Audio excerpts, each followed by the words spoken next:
Eric Kelly III and a host of phenomenal speakers from all around the globe for this 7-day virtual event that you don't want to miss. The mission of the Black Business Expo is to raise scholarship money from kids all the way from high school all the way from college. The Black Business Olympics is one of the largest Black business showcases in the world. It is an opportunity for businesses and companies to showcase their businesses globally. We are going to be giving away laptops up to $5,000 away to students. Again, I'm Olivia Appleberry, the founder of 2 Cents Finance and one of the speakers for the expo. I am so excited to see you there. For more info, go to www.blackbusinessexpousa.com or call 919-308-9090 and hope to see you there. I am Black Business. From the moment I wake until the time I sleep. Yes, I am Black Business. I am Black Business. Tell me, are you Black Business? I am Black Business. Do you support Black businesses? Listen, I support Black business because I am Black Business. Black Business Expo, one of the largest business showcases in the history of Black business in the world. The world! Sign up today at www.blackbusinessexpousa.com or call 919-308-9090. I am Black Business. I am Black Business. From the moment I wake until the time I sleep, I am Black Business. I am Black Business. Are you Black Business? I am Black Business. Do you support Black businesses? I support Black business because I am Black Business. Black Business Expo, one of the largest business showcases in the history of Black America in North Carolina. Join Dr. Eric Kelly III and a host of phenomenal speakers from all around the globe for this 7-day virtual event that you don't want to miss. The mission of the Black Business Expo is to raise scholarship money from kids all the way from high school all the way from college. The Black Business Olympics is one of the largest Black business showcases in the world. It is an opportunity for businesses and companies to showcase their businesses globally. We are going to be giving away laptops up to $5,000 away to students. Again, I'm Olivia Appleberry, the founder of 2 Cents Finance and one of the speakers for the expo. I am so excited to see you there. For more info, go to www.blackbusinessexpousa.com or call 919-308-9090 and hope to see you there. I am Black Business. From the moment I wake until the time I sleep. Yes, I am Black Business. I am Black Business. Tell me, are you Black Business? I am Black Business. Do you support Black businesses? Listen, I support Black business because I am Black Business.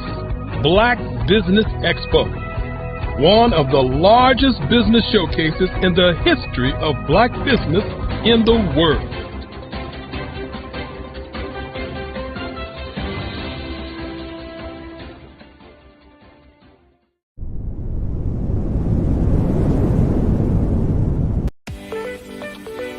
You are in the right place at the right time. The Black Business Network opens again for its Black Business Olympics, a 24/7 broadcast on business, strategies, global branding, social media marketing, finance, advertisement, and much, much more. Featuring the top, most powerful entrepreneurs and speakers and thought leaders from all around the world as they gather together for this phenomenal event. Join the Black Business Network streaming live into the metaverse, STEM City, USA, Black Multiverse, Pod TV, Roku, Hulu, iHeartRadio, Apple TV, YouTube, TikTok, Instagram, Google Podcasts, Facebook, LinkedIn, IBM TV, Spotify, and Twitch. Tune in today and be a part of this amazing movement. The Black Business Olympics welcomes you.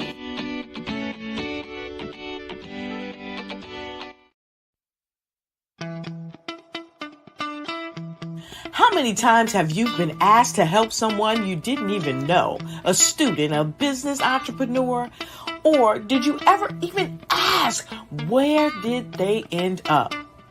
That business, that friend, that entrepreneur. Well, just maybe they ended up in a gang, bankrupt, homeless, or worse, dead.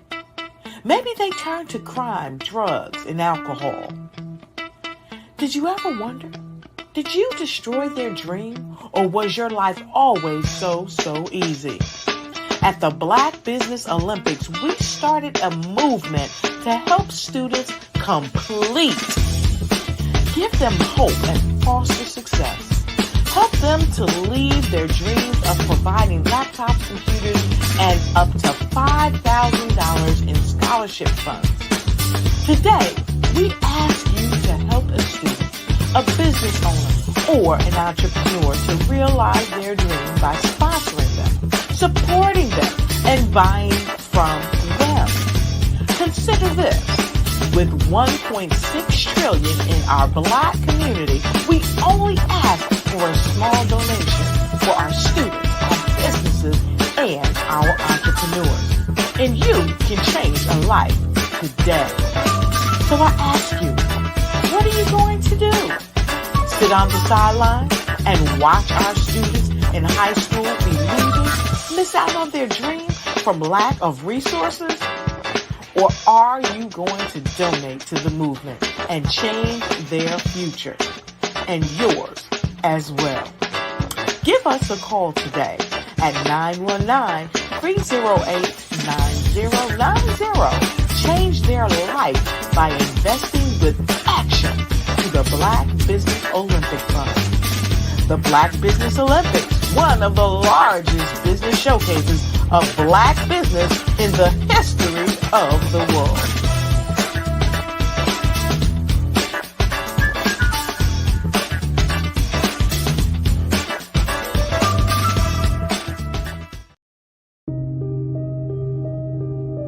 The Black Business Expo is changing my life. This year, they are giving away laptops and even $5,000 in cash to students just like me. I'm Alexis, and I want to go to college to fulfill my dream of becoming an entrepreneur. Help the Black Business Expo going to www.blackbusinessexpousa.com and also becoming a vendor, a sponsor, or donating.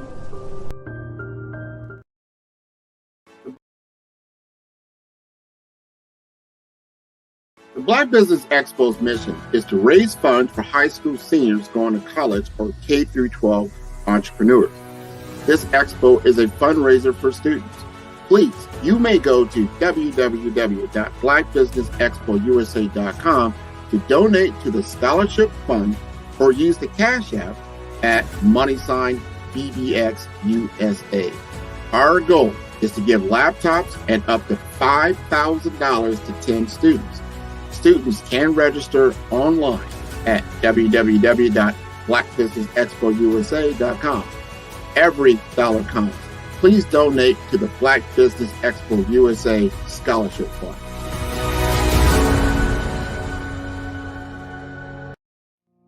Did you know that approximately 333.34 million businesses exist today, according to a report from 2021. And you may be one of those businesses, or maybe you're not in the business market yet, but you're aspiring to be a business owner. Well, guess what? You're in the right place at the right time. Because let's face it, everything is about timing and opportunity. Hi, my name is Dr. Lotus Richey, and I'm the CEO and founder of the Lotus Richey Coaching and Consulting LLC, along with the Lotus Richey Ignite Show. 15 minutes of success with Dr. Lotus Richey, as well as books to boom your business and bring who you are. And today, I want to bring this amazing message to you about the Black Business Network and the Black Business Olympics. See, the Black Business Network and the Black Business Olympics is designed to help people just like you, that's right, that look like me, to take their business to the next level. Not just in your front yard or your backyard, but globally.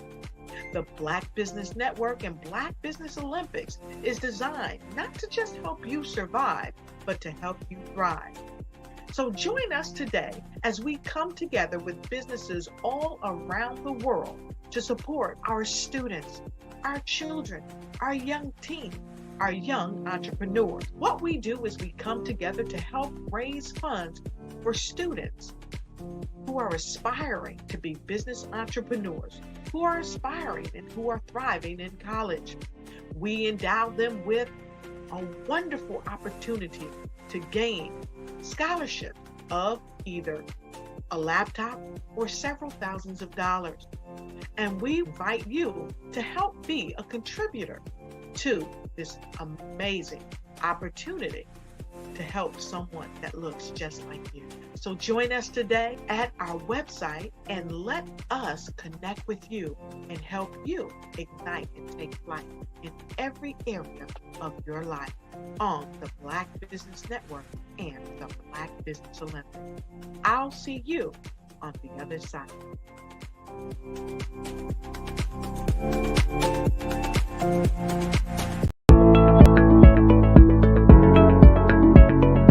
Prepare for what's coming and dominate in economic winter. Stand strong and thrive by showcasing your great products and services globally through the Black Business Network and Black Business Olympics. The Black Business Network has showcased over 2,000 companies with over $7 billion in sales each year. Over 10 million attendees have viewed the rebroadcast each month. Through the Black Business Olympics, unique styles of business training and mentoring are turning students into business owners and entrepreneurial warriors who will dominate in any economy. Gain the ultimate advantage of the Black Business Olympics, 7 days of unbelievable topics and speakers speaking around the globe. Donate your time and experience to provide expertise and scholarships to students worldwide and change the world. Now, more than ever, new insights, tools, strategies, and capabilities are needed. This is your chance for a major presentation to the world.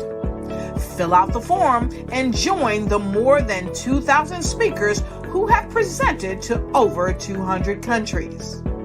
Join the Black Business Network streaming live into the Metaverse, STEM City, Black Multiverse Enterprises, Hulu, Amazon, YouTube, iHeartRadio, Apple, Facebook, LinkedIn, Pod TV, IBM TV, Spotify, and Google Podcasts. Sign up today. Spaces are limited, and we will see you there.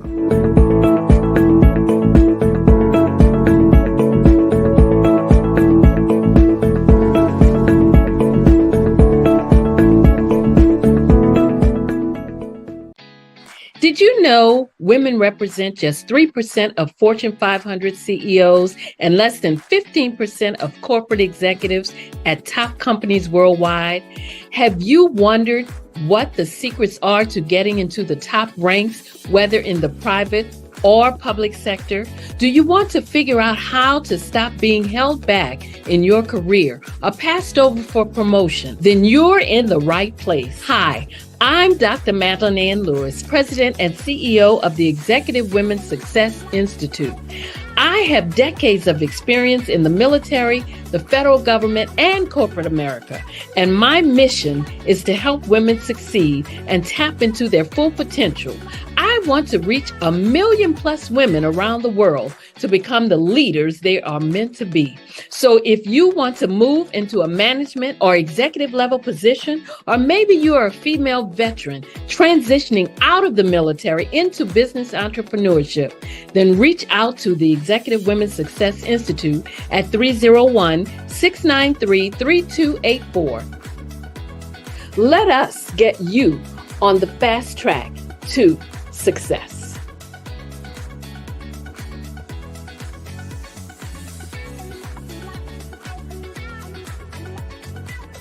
I'm Kennedy Harris. My genius is being an entrepreneur.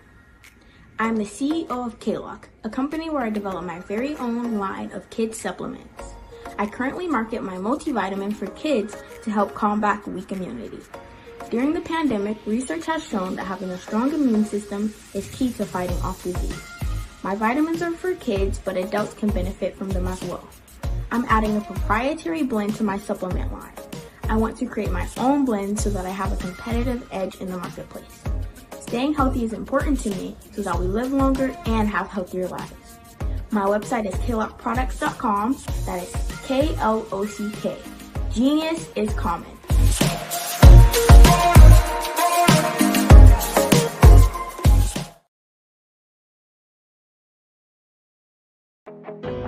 I am Black business. From the moment I wake until the time I sleep, I am Black business. I am Black business. Are you Black business? I am Black business. Do you support Black businesses? I support Black business because I am Black business. Black Business Expo, one of the largest business showcases in the history of Black business in the world.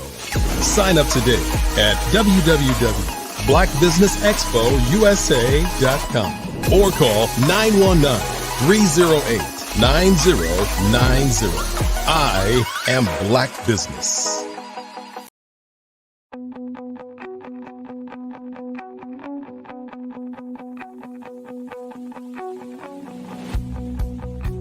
I am Black business. From the moment I wake until the time I sleep. Yes, I am Black business. I am Black business. Tell me, are you Black business? I am Black business. Do you support Black businesses? Listen, I support Black business because I am Black business. Black Business Expo, one of the largest business showcases in the history of Black business in the world. The world. Sign up today at www.blackbusinessexpousa.com or call 919-308-9090. I am Black business.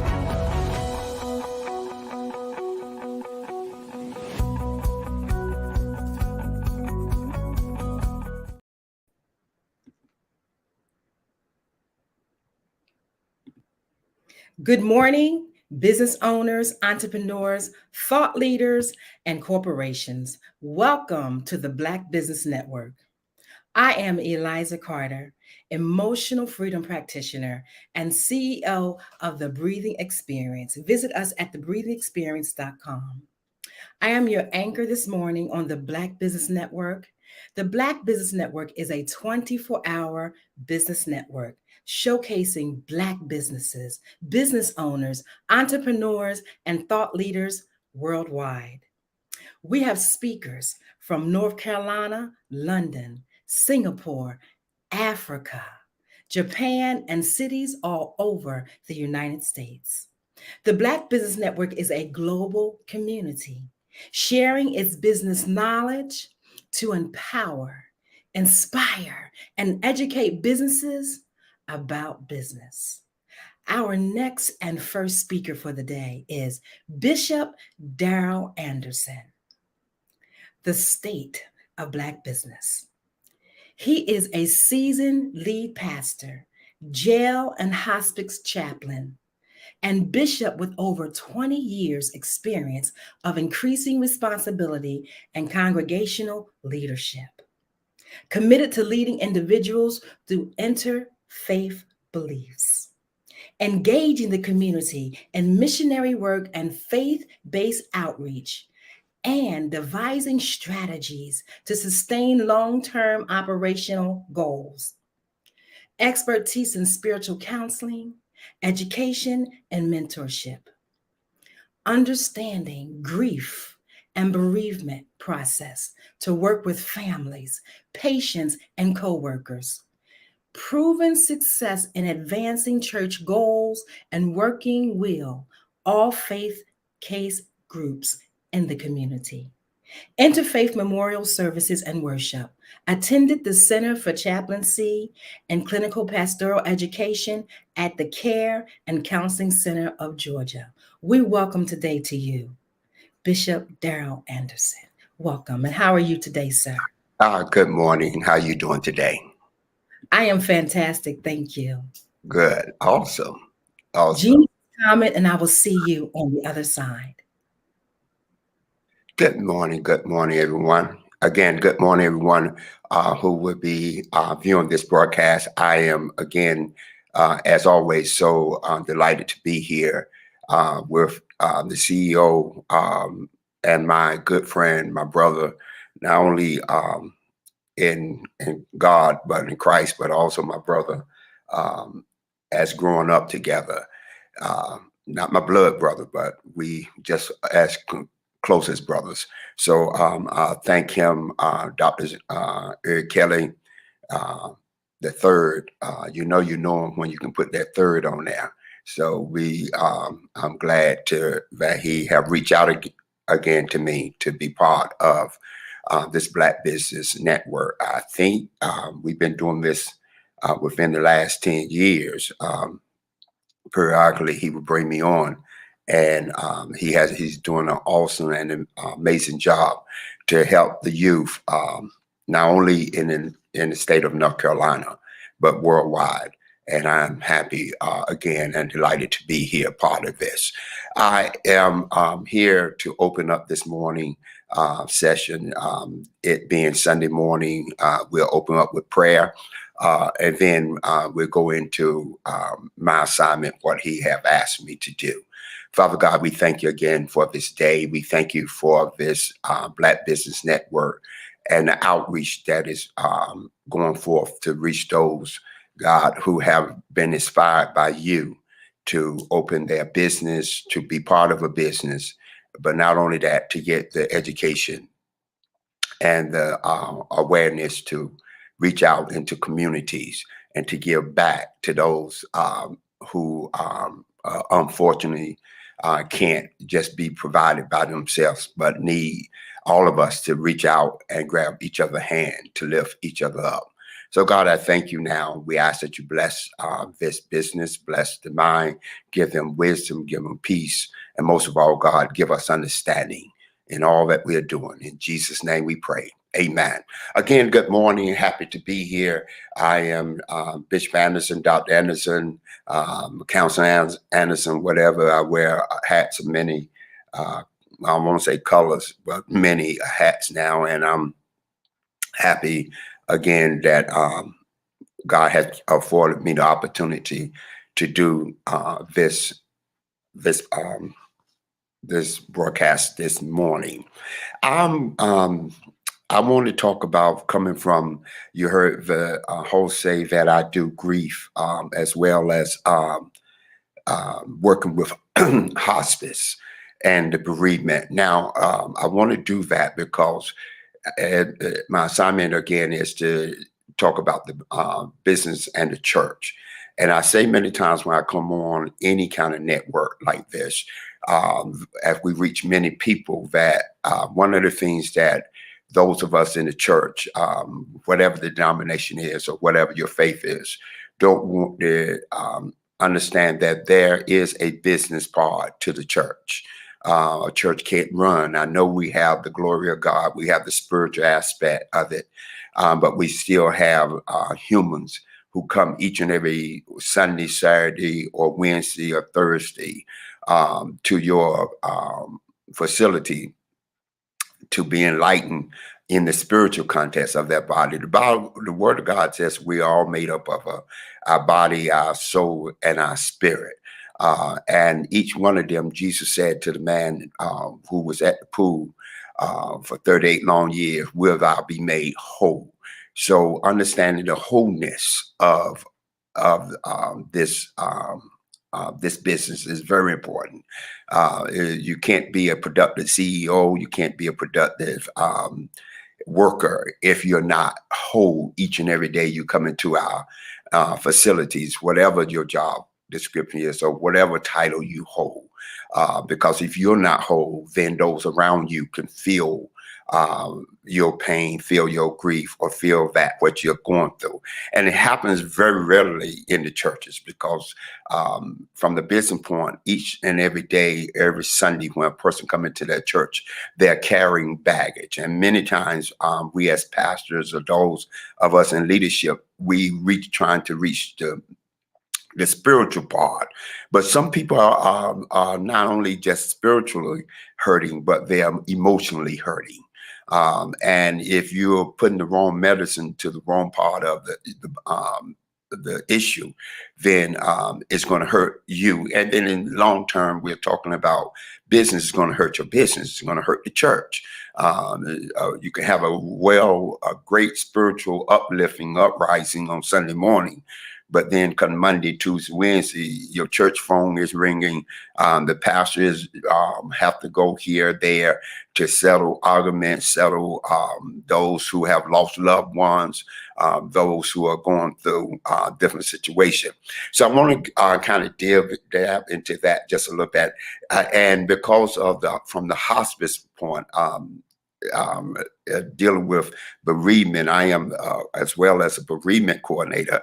But before I became a bereavement coordinator, I was still pastoring, and not understanding the grieving point and the bereavement of my congregation. I'm the first one to admit that the church did not, or even the seminary did not prepare me to handle the business aspect of funerals and weddings. And a lot of people, or a lot of congregation think that just because I belong to a church, that my pastor should be a great counselor, or my pastor should be able to handle the business point of a funeral. Or if I lose someone in my life, then I want my church to be there for me. Now, I want you to kind of ride with me for just a few minutes, because we must understand that the church, from the business point, when you handle the funeral or handle a wedding, it is most of the time is away from the actual service on Sunday morning or Wednesday night Bible study, and you have to go and deal with someone passing. And the family members expect their pastor or their church leader or whatever has been deemed to do so to come in to offer comfort at that time. But while offering comfort, you're still dealing with the funeral arrangements. You're still dealing with how much that's going to cost. Is there going to be an insurance there? I mean, I remember a couple of times, especially in the Black churches, because we don't prepare ourselves for things like that or for situations like that. A lot of times when our loved one pass, we're running, coming to the church and saying, could pastor, can you take up money to help me bury my mother or bury my family member or someone that I love? And the church, if they don't have an excess there, and even if they do, if it's not already allocated to do that kind of work, from a business point, understand that's still business. You just can't go in, take money and allocate it and move it around just because someone is grieving or someone is hurting. And because of that, many of us have left out of the confinements of the church, or we felt like the church was not there for us, or we felt like the pastor didn't do what he or she was supposed to do at the time. And it really leaves a void or emptiness in us where some have even said that I'm not going back to church anymore. I'm not going to attend any church because the church failed me. Now let's look in the perspective the same way. If you go into a shop, or for those who have come on the Black Business Network all week long, if you go there and you expect something from that business, and then it doesn't produce, the first thing many of us would say, well, I'm not attending that business anymore.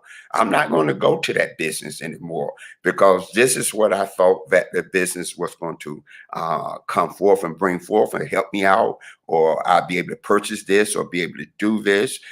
And now it's not there. And so I'm not going to attend that, be part of that, or go there. That's the same way of the church. If I already come in with a preconceived notion that if someone passed in my family, one of my loved ones, even if I'm not attending that church, but grandma or bit mama, the Black family, we say bit mama. If they attended the church, then why not? They're there to give me funds to help me. If I pay my tithes, if I have given donation to the church, then it seems like that church should be there for me. That ministry should be there for me and help me through this process. Now, let's understand some things here. Most churches are not set up, especially in the Black community, unless they are changing a lot. Not saying all churches there. A lot of the churches, and especially those who are just getting started, a lot of pastors who are just out there getting started, they're starting their own ministry, and just because they have a title now, a bishop or archbishop or whatever the title is, just because they have that title don't mean that the church is funded enough to happen if something, if there's something drastic happen or terminal illness happen, or the pastor themselves have not been clinically trained to help in those type of situations. They're trained in the spiritual point where they're reading the Bible, or they feel God is talking to them, and that's not a knock. I'm just saying they feel God have talked to them or spoke to them, but they have not been clinically trained to go into someone's home and offer the comfort or the grieving process that need to be offered at that time. And if that's the case, then it's going to leave a void, it's going to leave an emptiness, it's going to be a disconnect from the ministry to the community or to that family.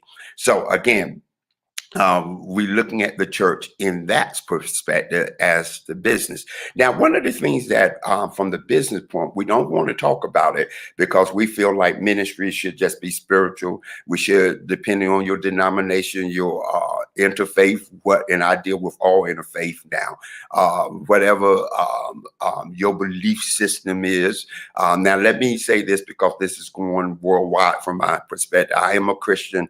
I believe in the Lord Jesus Christ as my Lord and Savior. I have talked to many Buddha, Muslim, Hindu, all but my belief. And I am very solid in my belief with Christ being my Lord and Savior. But being understanding the makeup and the diversity of the world now, and especially in the Black community. Now, you would be surprised just because someone is Black and you grew up with them, or they've been, them, don't mean, or their mother or father went to a church, a Baptist church, or a Methodist church, or Church of God in Christ, do not mean that they are now still part of that kind of denomination or faith. They can be, I have had to do help with those of a Buddha type film, Hindu film, all that. So, and when I looked in, I was sitting there, and when they came in, it looked like a black church. So again, just because don't assume that everybody that comes into your business, especially those of us who are Christian, they of the Christian faith, just because they have a black, they are black people. So again, you have to be very aware of that, understanding your dynamics, understanding the family dynamics, understanding the community that you are serving or you are trying to serve in whatever business you are in. So again, that's you must understand that from that point of view. Second of all, again, I said a lot of pastors are not. They have not been properly trained, let me put it that way, in handling that business part of the church. How do I reach someone who is grieving? Have I brought in, we bring in pastors, you bring in people to talk about finances, you bring in a person like Dr. Eric Kelly to come in and talk about how to get your business off the ground and what kind of education, and that's my buddy, so I can use him. And we bring in other people to talk about different aspects of the business, how to grow the business. But with all these businesses that we're talking about, you got to understand one thing that's coming is time, and time have a way eventually to take us out of here, whichever way that might be.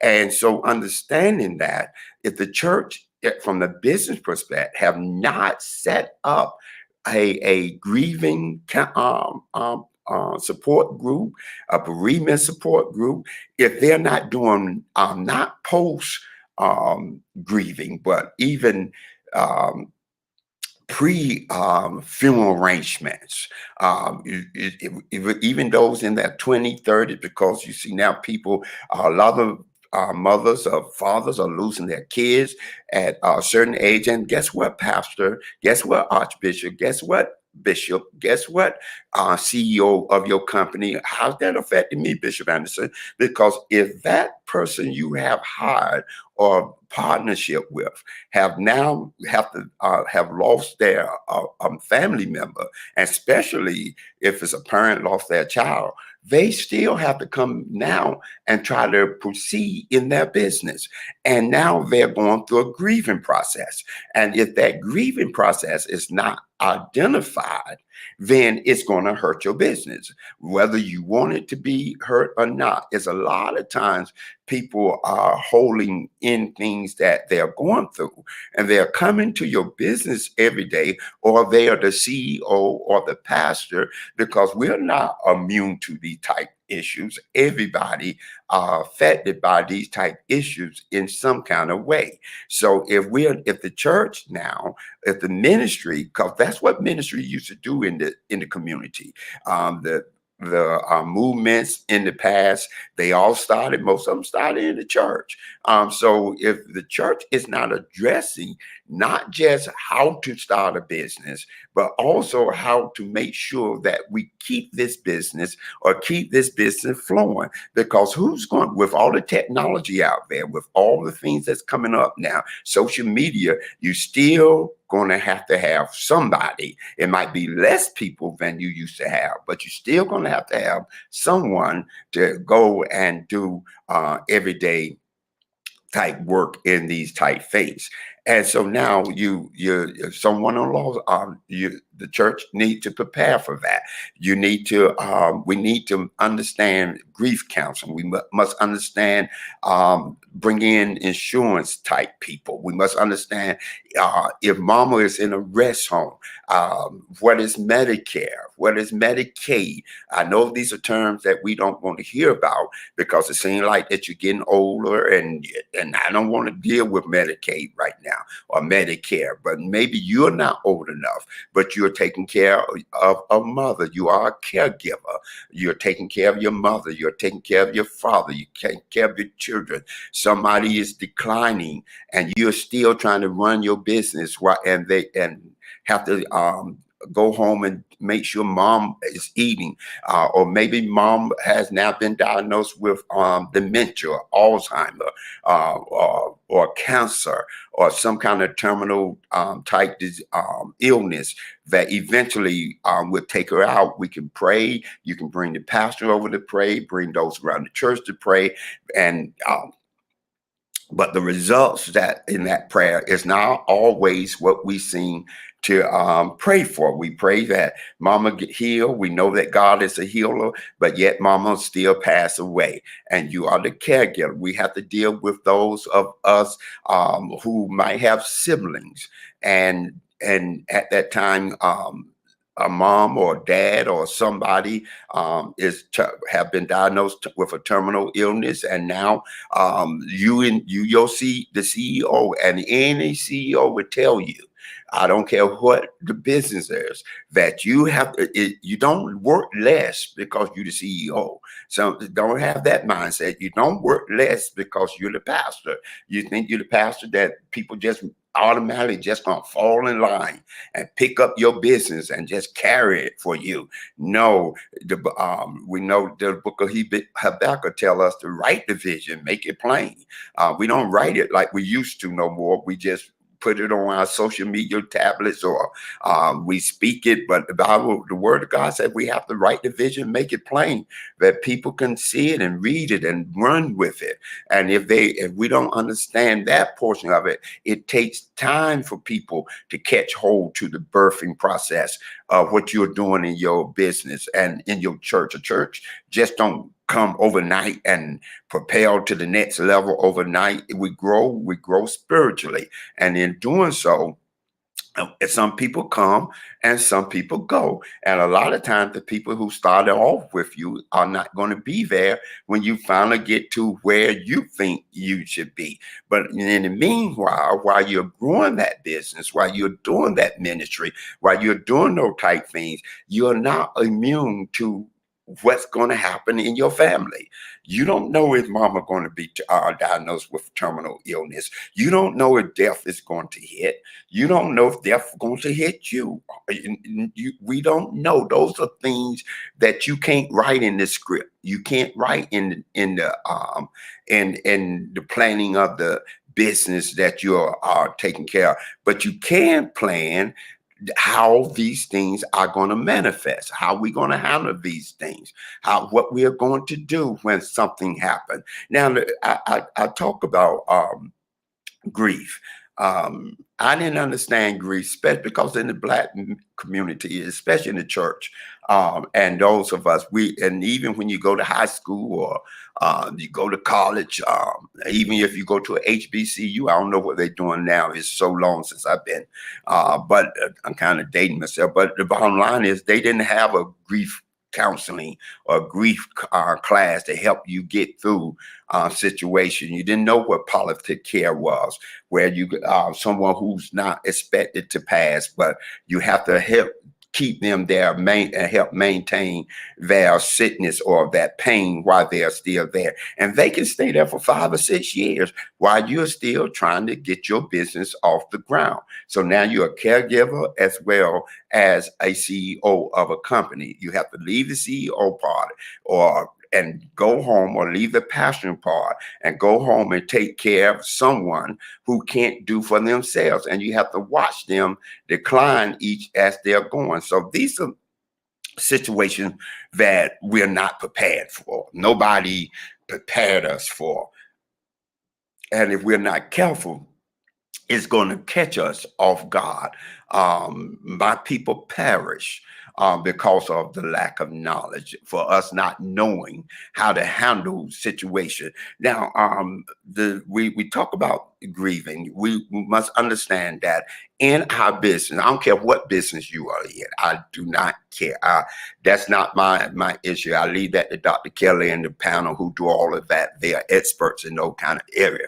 But I can say, no matter what type of business you are starting, you're in, you're not immune. Hear me. You're not immune to the issues that might come to hit you. Now, we don't wish the issues on anybody. We don't say, I'm not a prophet saying here, like, this is going to happen. But what I am here saying is working in the field that God has ushered me in and doing the different type of education and research I have done, you must understand that these things are going to come. One day in everybody's life, everybody going to experience some kind of death of someone they love, and to help try to get through that and keep going through, and yet still try to keep our pastoralship going, our business ship, whatever our business going, is very important. And there's 5 stages of grief that we talk about each and every time we talk about. One is the first one they talk about is denial. A person always get into a spot where we say, no, Lord, not us, not me. I remember talking to people who have with so much going on, killing in the Black community with young people. I talk to mothers and fathers and ones who say, Pastor, Bishop, no, this can't be. This can't be. What did I do wrong? What happened? What happened? Why did this happen to my family? My brother, my boy was going to a good school. He was trying to start his own business. Already had seen the process he was going through, and yet here comes something, or if it's not just gun violence, it could be a sickness of someone in your family, but that denial happened. Now, Bishop, why are you going through this? Because again, this do not stop you if you're trying to move your business. This is still something you got to deal with while you're yet trying to operate and get all these acclimates that you want to get. These are the same things you're going to have to deal with. So the first one, like I said, is denial. We go through this denial. This can't be. This can't happen. Mama gone. I need mama. Why mama not here? Boy, I could be much better. I wish mama was here to see what I'm doing. Wish daddy was here. Wish this would have happened. And so it's like a shock phenomena that happens to us. Again, Bishop, this emotional part of us. We're coming to work. We're coming to our place of business.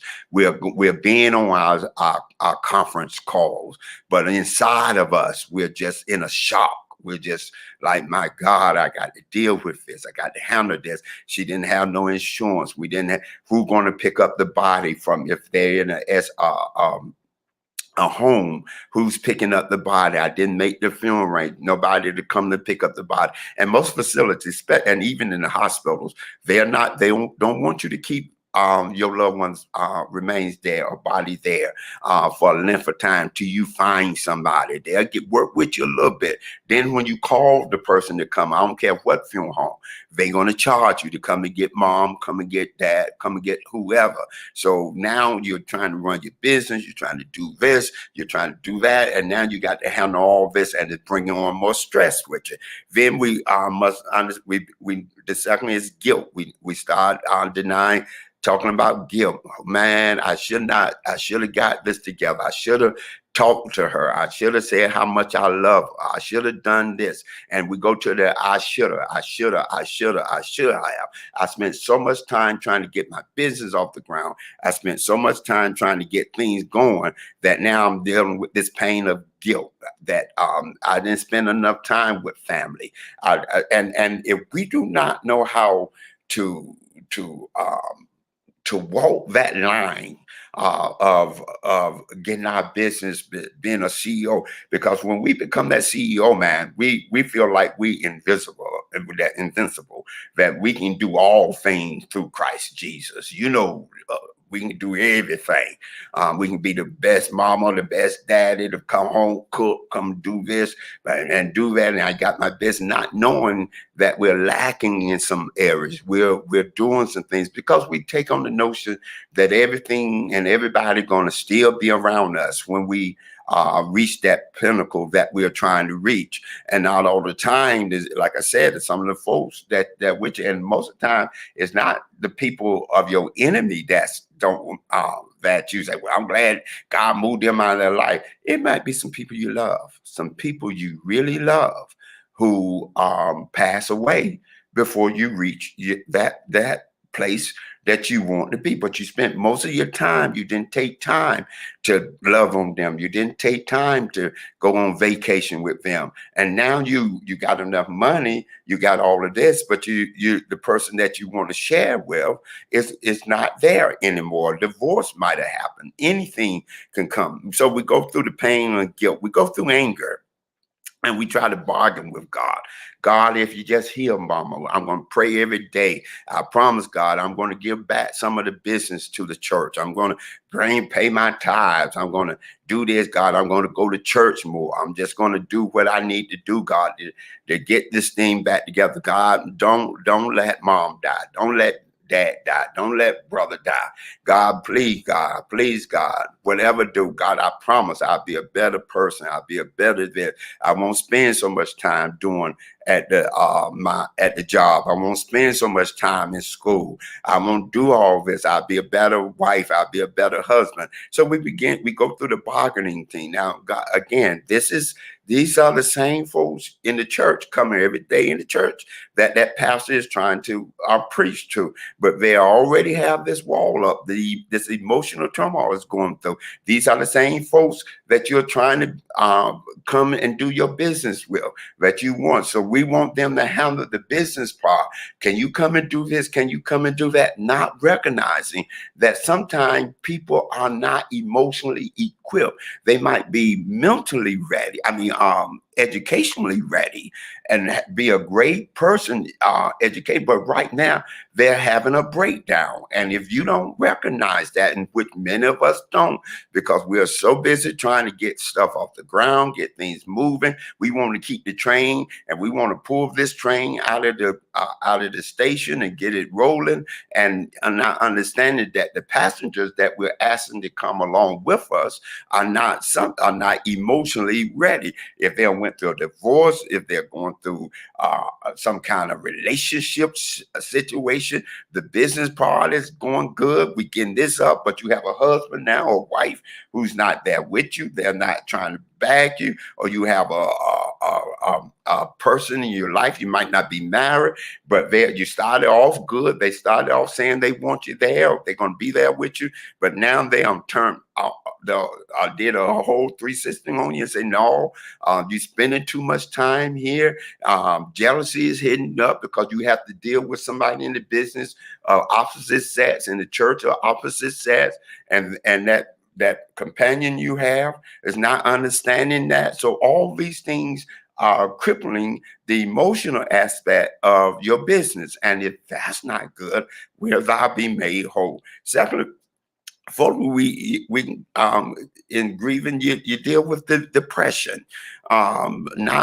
We have clinical depression where we actually someone go to the doctor or psychiatrist or what, and you begin on medication. And a lot of times people in business, they are going through a clinical depression. But then we have our little depression that caused by us losing someone, something, or maybe the first business you started failed, and you have the wall up where this time, I don't know, I'm not going to put myself out there like that. I'm going to isolate myself. I'm not going to let people around me. I'm not going to allow people to come into my world like this anymore because what I experienced the last time. So all of these things, we're going through that depression, and depression can go into loneliness. So I see that, and my time is up. But again, I just thank you for allowing me to come on, and we're going to turn it back over to Ms. Carter. Bishop, thank you so very much.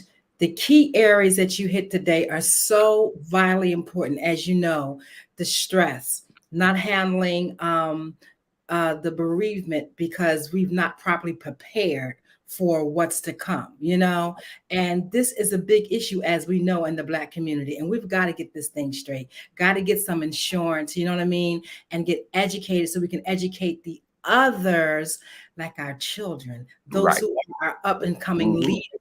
So thank you for your sacrifice of time today. We're so grateful to always have you on the Black Business Network. Genius is common, and I'll see you on the other side.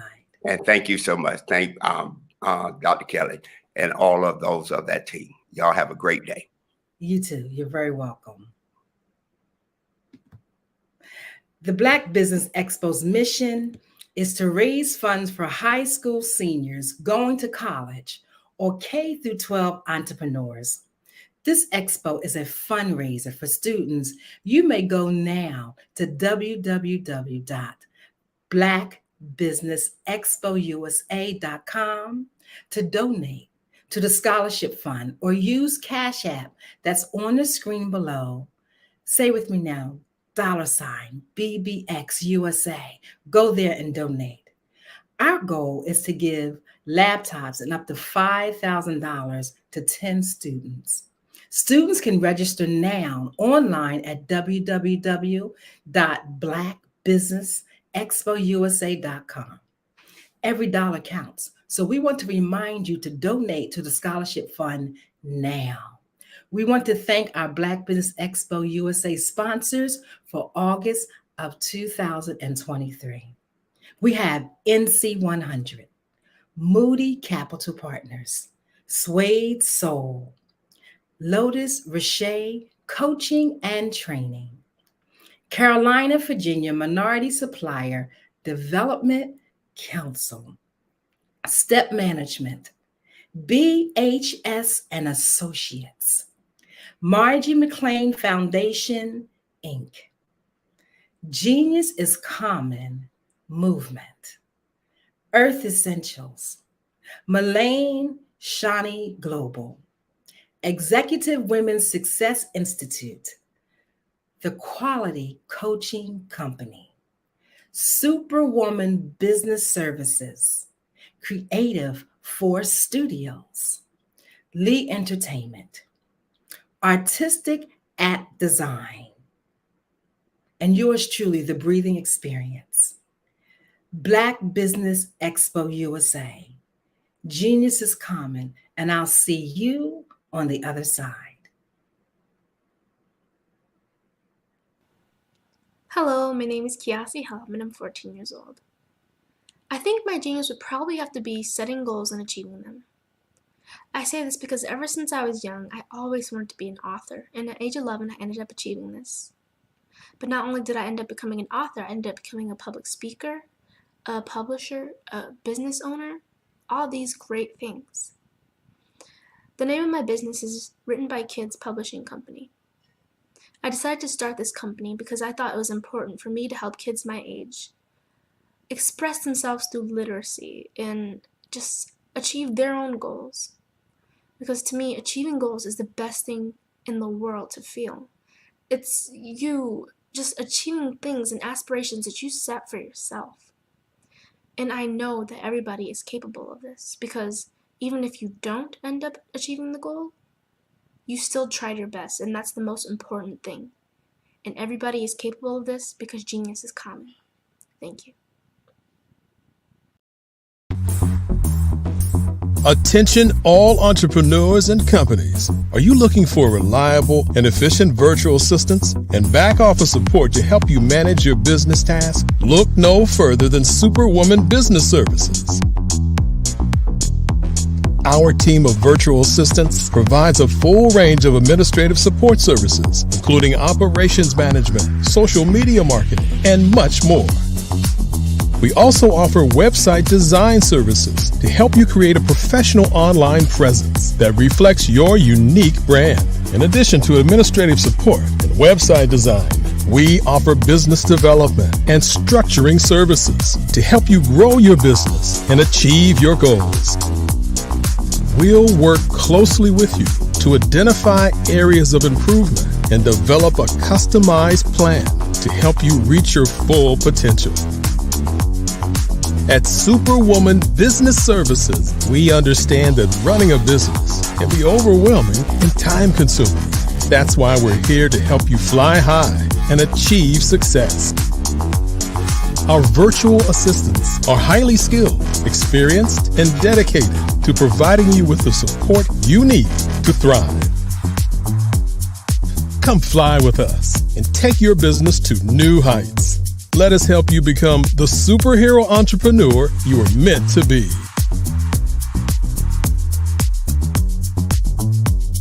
Contact Superwoman Business Services today to learn more about our back office support services.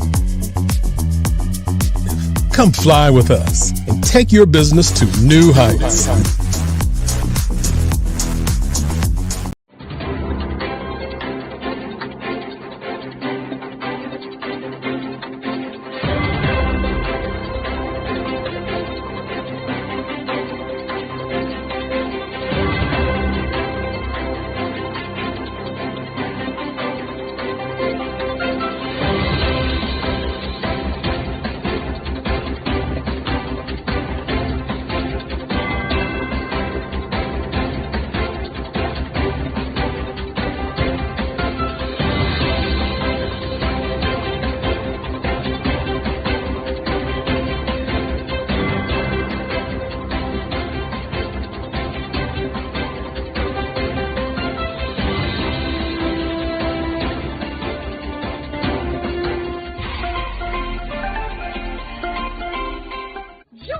Dr. Eric Kelly III and a host of phenomenal speakers from all around the globe for this 7-day virtual event that you don't want to miss. The mission of the Black Business Expo is to raise scholarship money from kids all the way from high school, all the way from college. The Black Business Olympics is one of the largest Black business showcases in the world. It is an opportunity for businesses and companies to showcase their businesses globally. We are going to be giving away laptops up to $5,000 away to students. Again, I'm Olivia Appleberry, the founder of 2 Cents Finance and one of the speakers for the expo. I am so excited to see you there. For more info, go to www.blackbusinessexpousa.com or call 919-308-9090 and hope to see you there. I am Black business.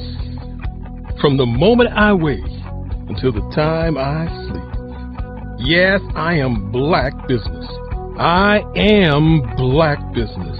Tell me, are you Black business? I am Black business. Do you support Black businesses? Listen, I support Black business because I am Black business. Black Business Expo, one of the largest business showcases in the history of Black business in the world. The world! Sign up today at www.blackbusinessexpousa.com or call 919-308-9090. I am Black business. I am Black business. From the moment I wake until the time I sleep, I am Black business. I am Black business. Are you Black business? I am Black business. Do you support Black businesses? I support Black business because I am Black business.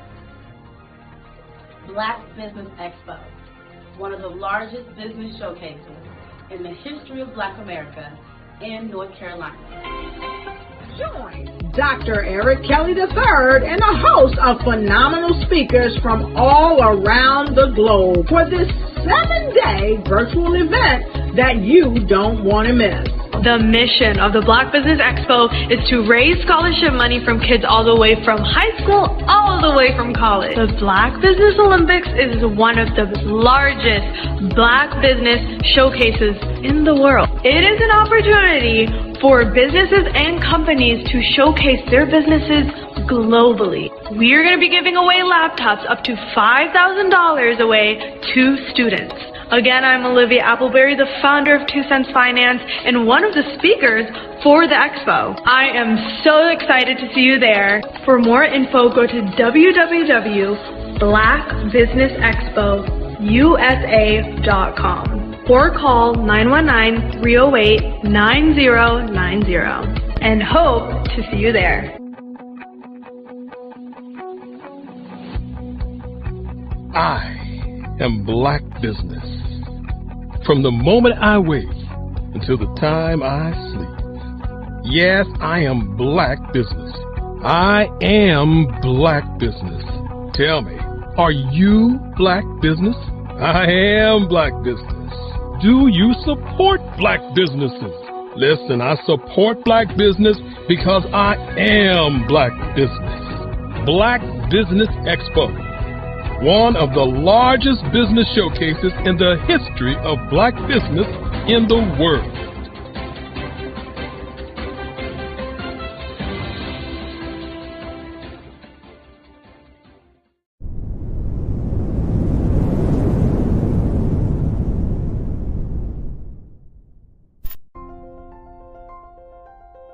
What if you could build your own city? A place where every child can find nurturing people to help them achieve their full potential. A place where every adult can access job training support. Where health education is abundant. Where social justice ruled the land. A place without limitations. Welcome. You have arrived at STEM City, USA. It is what every city should be. A safe and trusted community where you find people and resources to help you become everything you are and beyond. STEM City is unlike anything you have ever experienced. It is a digital twin of the world around you, only better. STEM City is about energy and soul renewal. It is more than a digital world. You can almost feel the power of live cultural events, music, and theater. STEM City promises a better future for children with caring mentors and hands-on activities with dedicated tutors to support our youth. STEM City is your passport to a healthy lifestyle with weekly events addressing our community's many issues. STEM City is your financial well-being with helpful information on wealth management, career advancement, job training, and so much more. STEM City is the community you deserve. It is the city where your dreams can come true. STEM City USA, a place in the sky that is accessible to all who reach for the stars.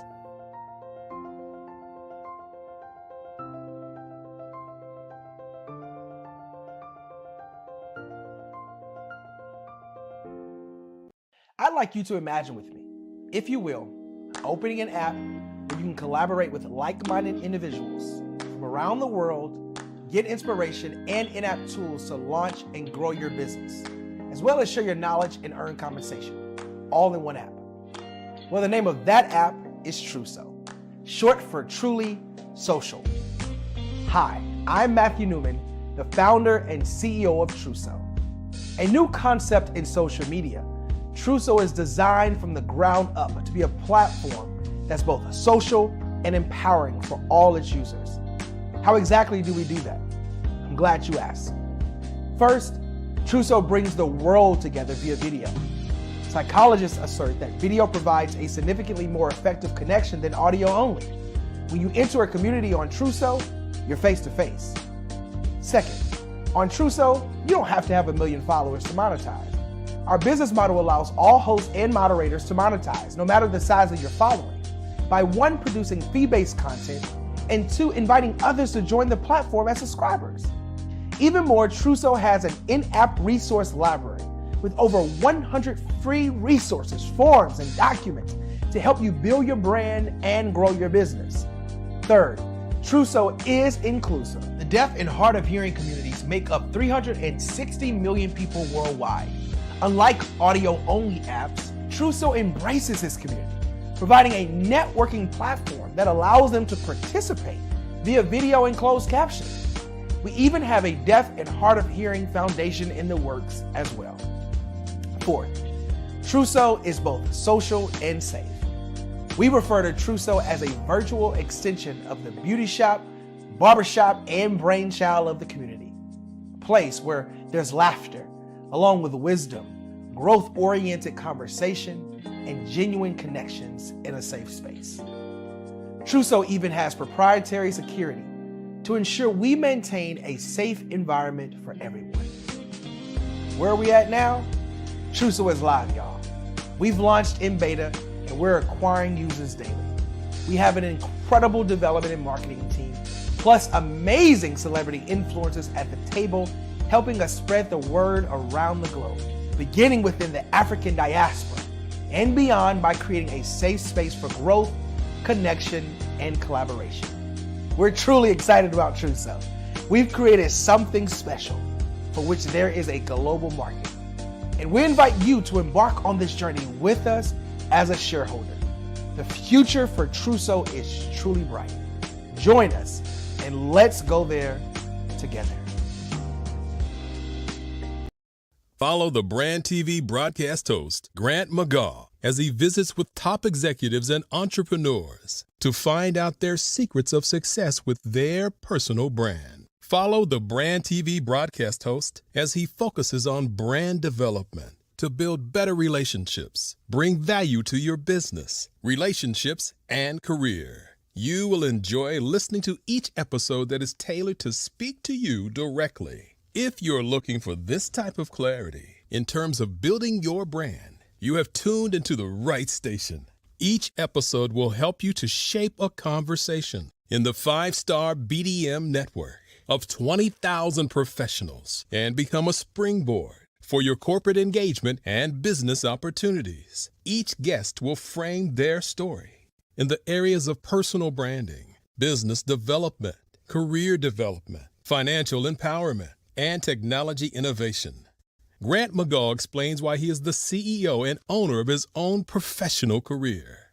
Grant is an accomplished business leader and entrepreneur who wants to give back to individuals to grow their personal brand strategy. Tune in as he weaves his story about new possibilities, while to you exceed expectations. If you love storytelling, this show will make for fun.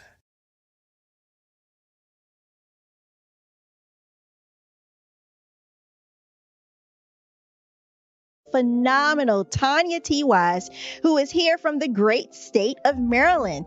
Tanya, welcome and thank you for being with us today. Can you indulge our audience a little bit and tell them just a little bit more about who you are and what it is that you do? Well, I love being able to talk to people and have a magnetic attitude, being able to just show them. So I always like to say, level up is Coach at Tanya T. Wise here. So can you tell our audience, just give them a teaser about what your presentation will be about? So my philosophy is that we should all be living our dream life. So tomorrow I'm going to talk about how you start living your dream life. What are some of the things that you thought about in your childhood that you just kind of let go and dormant? Wow. And I want to reignite that and just give you some pointers and some tips, some tools, some strategies to be able to start living your best life now. And guess what, Rhonda? And leave an inheritance for your legacy. Oh my goodness. Okay, I know that's resonating with a lot of people. I've heard that you have a dynamic coaching program. Can you tell us a little bit more about that? Absolutely. So our coaching program help people that have the lack of time, that lack strategies, and lack the confidence to go after their dream life. So we help them implement tools, we help them implement strategies, as well as give them resources so that they can live their best life now and leave that inheritance. Wow. Oh, I love that. I love the leave the inheritance part. Listen, you are dropping some major nuggets, and I know a lot of what you're saying is resonating with a lot of people, but I think we're all curious. How did you even make this transition into the speaking and coaching arena? What's the story behind this? So I started out in finance, and I realized that a lot of people don't necessarily go after their dream life because of the lack of finances or the education behind finances. But it wasn't until I lost my firstborn, my only son, that life changed for me. And where I was going after it all, living the corporate life, hit my 6-figure income and living in my dream house with my dream man, driving my dream car. I nearly lost it all when I lost my son. And so I realized it only takes one financial catastrophe that can change your entire life. That's what made me start All New Beginnings. Because no matter what's going on in life, there's a new beginning. And because of that, we develop a program called Wise Minded. My little slogan is, don't just dream it, let's live it. If they want to connect with you or work with you, what is the best ways for them to be able to do that? Well, for my social media guru, you can connect with me on every single social media platform as Tanya T. Wise.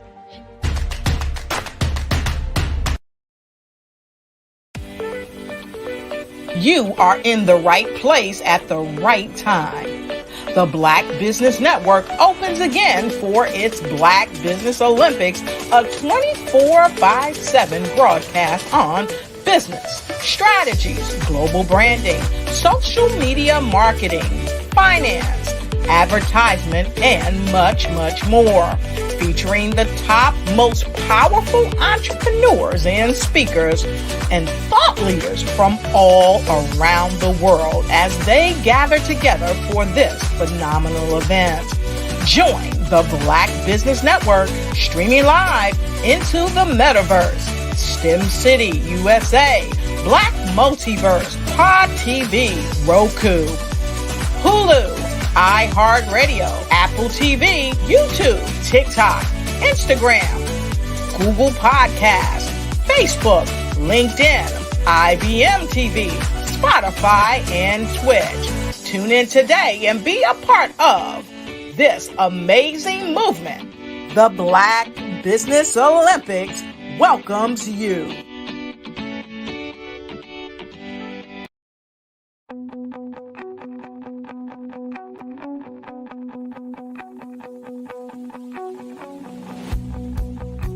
I am Black business. From the moment I wake until the time I sleep. Yes, I am Black business. I am Black business. Tell me, are you Black business? I am Black business. Do you support Black businesses? Listen, I support Black business because I am Black business. Black Business Expo, one of the largest business showcases in the history of Black business in the world. The world! Sign up today at www.blackbusinessexpousa.com or call 919-308-9090. I am Black business.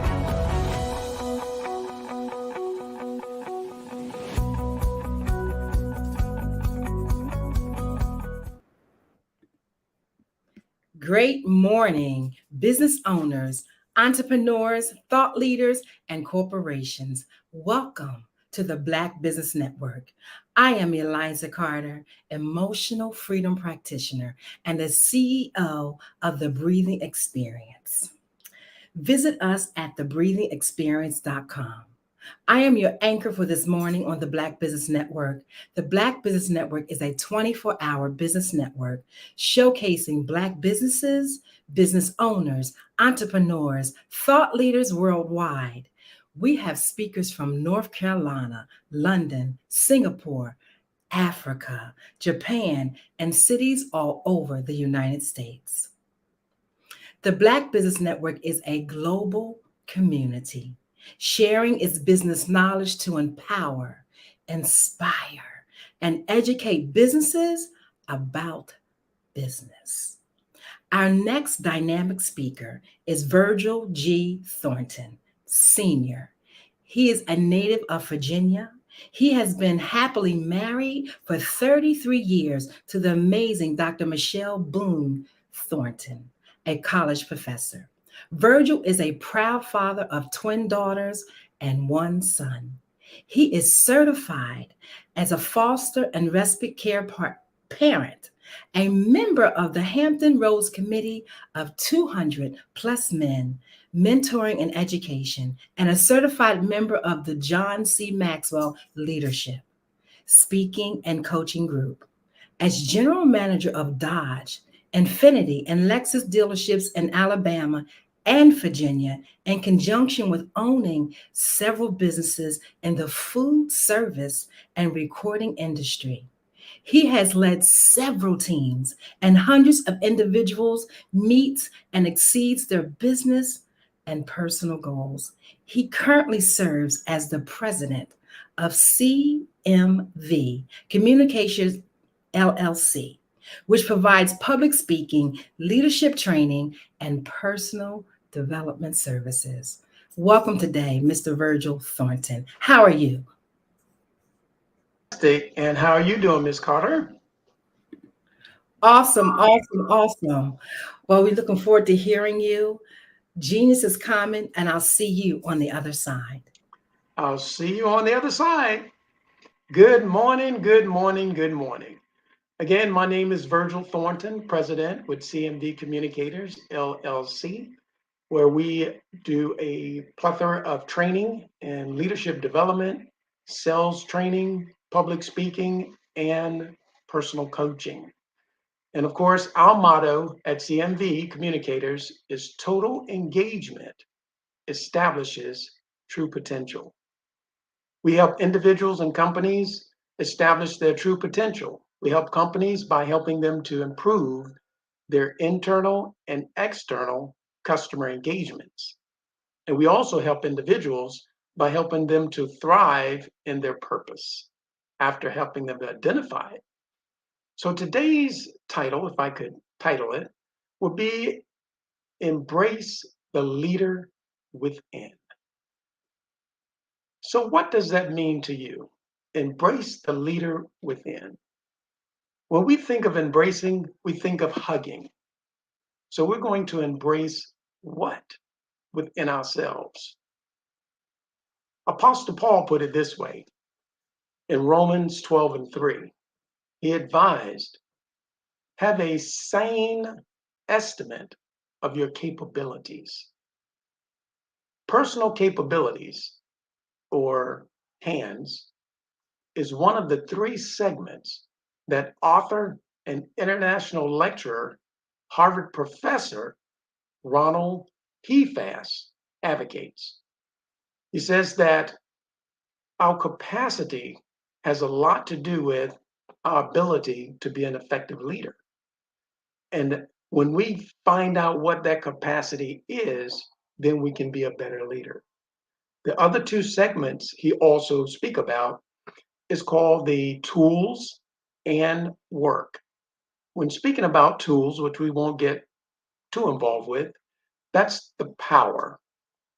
A lot of times as leaders, we get the two kind of confused, the hands and the power. But when we think of the five levels of leadership that John Maxwell speaks about also and train us on, and that is the first level being the position leadership. That's what gives us our first level of influence and also authority. Unfortunately, a lot of leaders get at that level and they never advance to the other four levels because they're put in a position of leadership and they think that's it, where it's actually a whole lot more involved. Actually, going into the second segment of leadership, that would be the work phase of leadership. So when we're speaking of what Ronald has to say, Professor Heathas, that is, of the three segments, one being hands, the other being tool, and the third being work. When we think of those three segments and we mirror those with the five levels of leadership, we get to that first level of leadership, which is influence. We want to get to those other levels of leadership, which means we need to then focus on the work, which is the third segment. When we focus on the work, Then we get into our capabilities. What are we capable of doing? And the way that we find out about that leader that's within and embracing that leader within us is that which drives us. That leader within us is our strengths. What are your strengths? At CMV Communicators, we do assessments to help people identify their strengths. When we can identify our strengths, we can work in that direction and then also manage our weakness. And as we continue to build on those strengths and manage those weaknesses, we can tend to grow. For example, let's take Michael Jordan. Michael Jordan, one of the greatest basketball players of all time. And of course, a lot of people will argue that fact. But of course, he has a lot of records to prove that. But when we look at him in regards to his ability and his capabilities, then we get to see what he produces on the basketball court. He's developed his strengths, his dribbling, his shooting, inside, outside, and of course, his awesome attitude toward wanting to get the ball.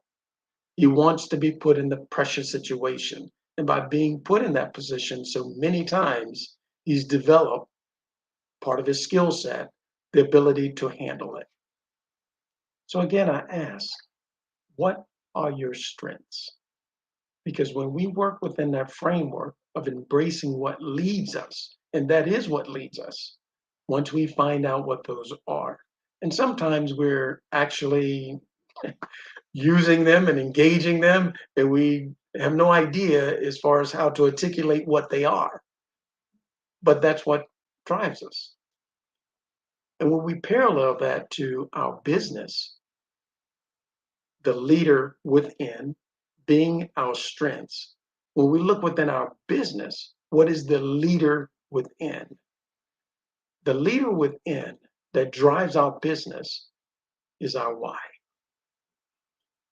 One of my mentors says, if you have a strong enough why, it doesn't matter about how. You'll figure out how once you know why, if the why is strong enough. So in our business, once we find out our why, which is our embracing that internal leader, that moves us toward our mission statement. Our mission statement is the foundation of our business. It is the value proposition. And when we embrace the leader within ourselves, it's our value proposition. What are we bringing to the table? What are we bringing to the market? What are we bringing to our business? Our mission statement is so important to our business, again, because it is the foundation. If we build a house, it all starts with the foundation. The larger the building, the more concentration on the foundation, because it's so much weight and so many things that will be built upon the foundation. Unfortunately, I found that a lot of companies kind of forget about their mission statement.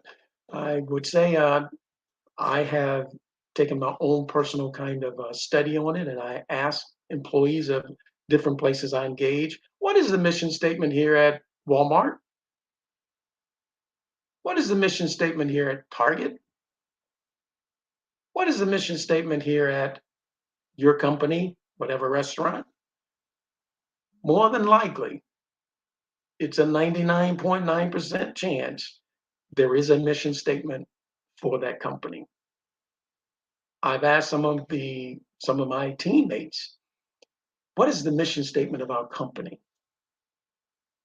And that was so important to make sure that everyone in the company understood the mission statement. Not just know what it is, but understand what it is. Because that's extremely important. It's so important because that's part of the leader within the company. It is what's going to ignite, excite, and drive the team. Also, it builds that internal and external engagement. When a person is part of something and know why, When you go to a basketball game and you play basketball, you know why you're there, to win the game, not just to play basketball and no one keeps score. There's a different drive that happens. There's a different engagement in the game that happens. And the same thing happens in business. When our internal team understands our why we're in business, and couple that with our foundation, the mission of our business, then we've embraced the leader within our business. Now we can move forward. I ask you, what is your mission statement? Is everything happening in your company built upon that statement? And it doesn't have to be very long. I challenge you to look at Microsoft and see how short their mission statement is. And speaking of Microsoft, when I think of Steve Jobs and his career path and the why that drove him and him embracing his leader within, he started with Microsoft, the company that he started out of his garage. He built it to a multi-billion-dollar company. Unfortunately, he got fired from his own company, which is very interesting. But he didn't let that stop him. He wanted to leave Silicon Valley, but he said no. There was a leader within that needed to get something out. So he started a second company, Pixar. And of course, they became the greatest known as far as animation with movies. As life would have it, Microsoft buys Pixar, so he goes right back to the company he left. And of course, as we all know, Microsoft is in just about every home that you could think about, and businesses too are affected by it because he embraced the leader within himself and said, no, there's a drive in me that I need to serve the public. And that's what he wanted to do. He wanted to give service. When I also look at some of the things that Professor Hefas teaches, and I've actually taken some of his courses because I'm always learning as much as I can about leadership. And it's changing because the dynamics of leadership changes a little based on the mindset of those that are on our team, on our teams. Millennials have different thought processes than your Gen X or your Gen Y, or even your baby boomers. So how do we navigate through that? And of course, through CMV communicators, we have members of our family who are involved with the company. And of course, we can address those things because we have members in some of those generational gaps. But back to lecturer author Hefas. He states something very, very interesting. He says we need to anchor leadership into the work of the leadership itself. Interesting statement. So in business, when we look at anchoring our leadership into the work of the leadership itself, we understand his three segments: the hands, capabilities, the tools, the influence, and the work. What are we trying to accomplish? What is the challenge? Whether it be positive or negative, seemingly, because everything is positive. It's all how you look at it. So when we look at engaging leadership into the work itself, we must internalize. We must embrace something within the work. So we take the leadership and we put it within the work itself. Example, I've had the pleasure of leading some teams in the automotive industry, in the food service industry, also in the entertainment industry, and some of those leadership styles and disciplines actually overlap. I'm not necessarily sure that some of those things will overlap out on the battlefield. So the leadership is within the work. Bracing the leader within.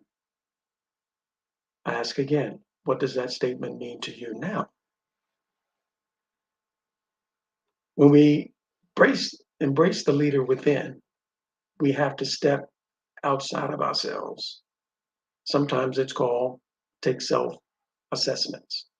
We have to step outside the framework. If we're in the picture, it's hard to see what it looks like. We have to back away, step outside, and get a better view. Basically, we do what's taught in business as a balcony view. We take a balcony view, we can see different things. But the things we're looking for as a leader is what is the challenge? What are we trying to correct? What are we trying to move forward? And by a balcony view, we can see all kinds of things that are happening. And that's basically an elevated view. You get a bigger, wider picture of what's going on. For instance, in football here in the United States, of course, there's 11 persons on one side is defense, 11 players on the other side, offense, and there's two teams that's actually looking at their team, the two teams. You have coaching staff on the field. They're looking at a plane view. So they're on the ground. They got a ground view of what's going on. They're communicating to the balcony up in the press box. They're looking down on the field. So there's things that they can see, challenges that they can see, and they communicate that down to the field. As leaders, we need to be able to look within ourselves, and we also need to step outside of ourselves as a leader to see what it is that we need to do as self-assessments to be a better leader. To be a leader of a company, we do the same thing.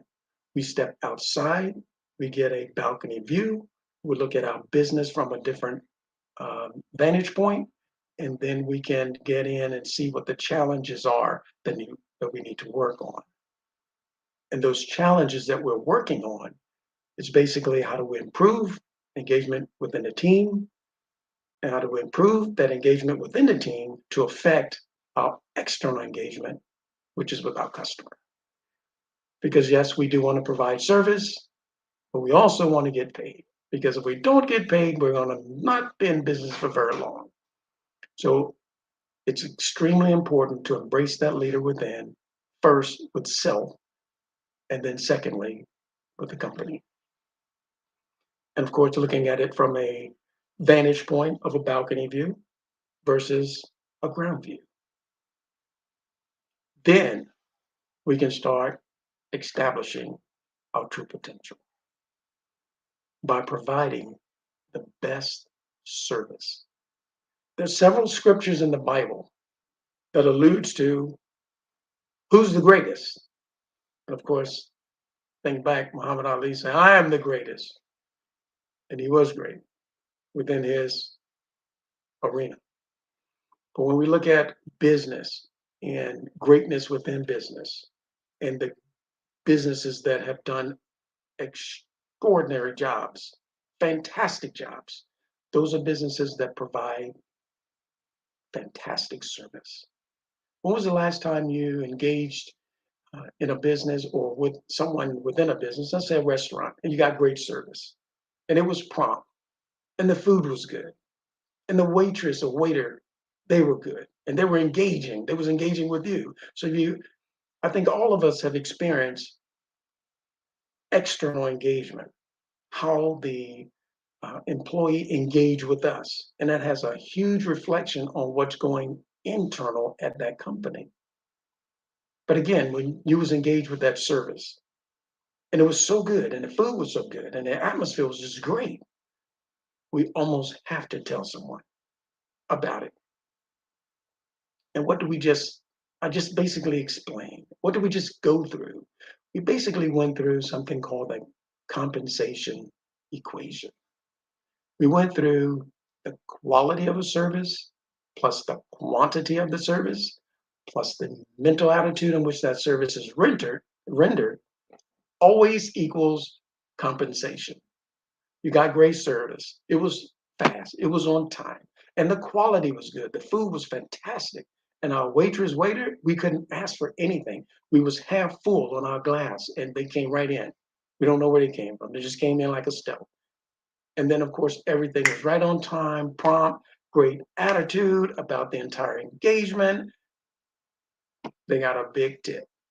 There's that compensation. The quality of their service the quantity of their service, and the mental attitude in which it's rendered always equals compensation. So when we look at embracing the leader within, there's a lot of things that are affected by how we embrace those internal capabilities and how we also embrace the capabilities of our company to render greater service. How do I serve? How do I serve you? How can I give a better service? How can you give your clientele better service and more of it? And a great attitude about it, because we're giving service. The greatest among you are those who give the greatest service. Again, my name is Virgil Thornton with CMV Communicators, LLC. And I thank you for this morning and for tuning in. Embrace the leader within.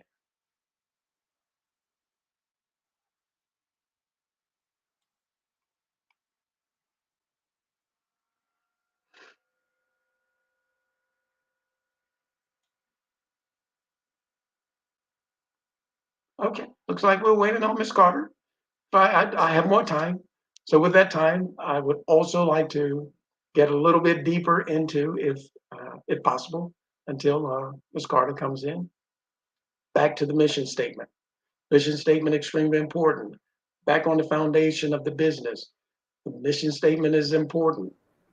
If not, well, let's take your own assessment with your own company if you have employees or team members. Start your study and ask, what is a mission statement? And explain it.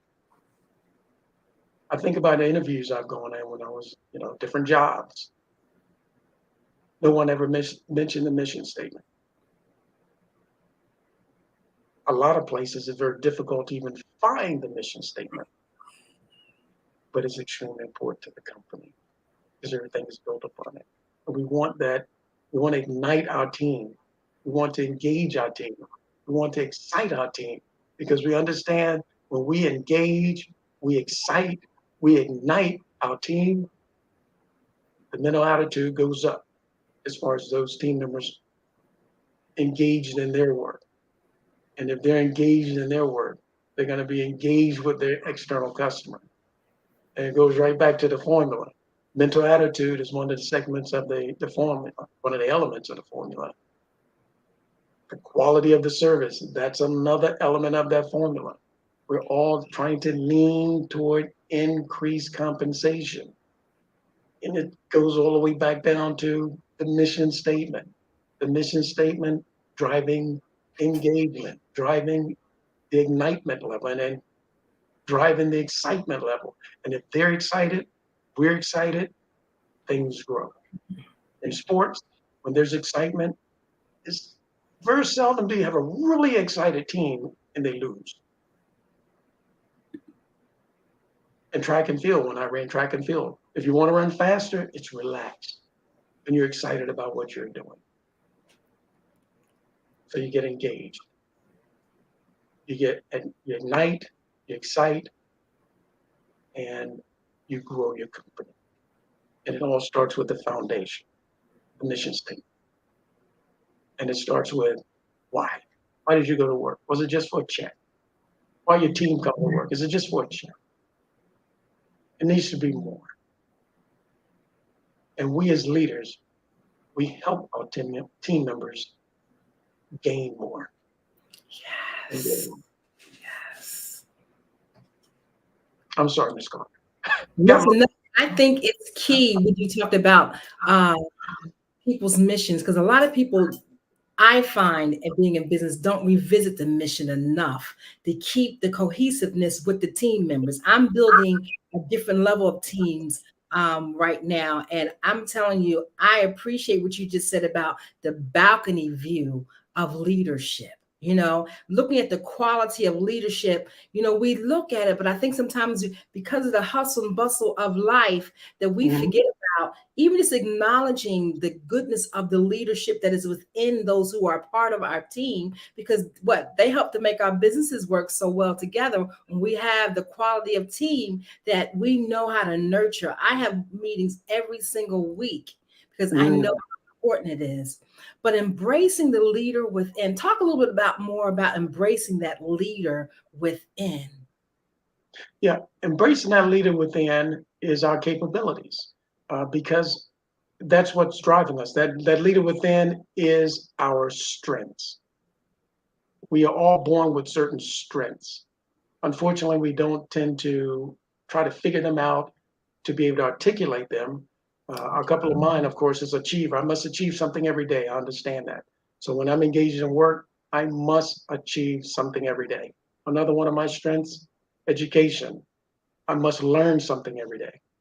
Those are two of my strengths. Deliberate. I don't just do things, it's for a reason. So when I engage those strengths into my work, I'm more engaged. Those are the things that lead me. So I must embrace those things which are in me so that then I can become a better leader. Because now I will try to find those things out in other people. What are their strengths? And then we build upon those strengths because that is their leader within them to embrace. That's awesome. And you have a leadership training? We do. We do leadership training, yes.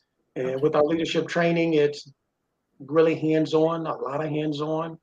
Okay. One, because we understand that you first must know the way to show the way after you've gone the way.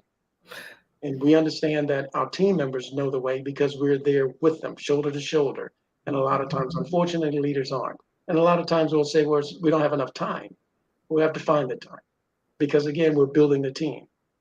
A brick mason can't say, I don't have time to teach the apprentice how to put together a great foundation for a building because the building's going to collapse if they don't know what they're doing.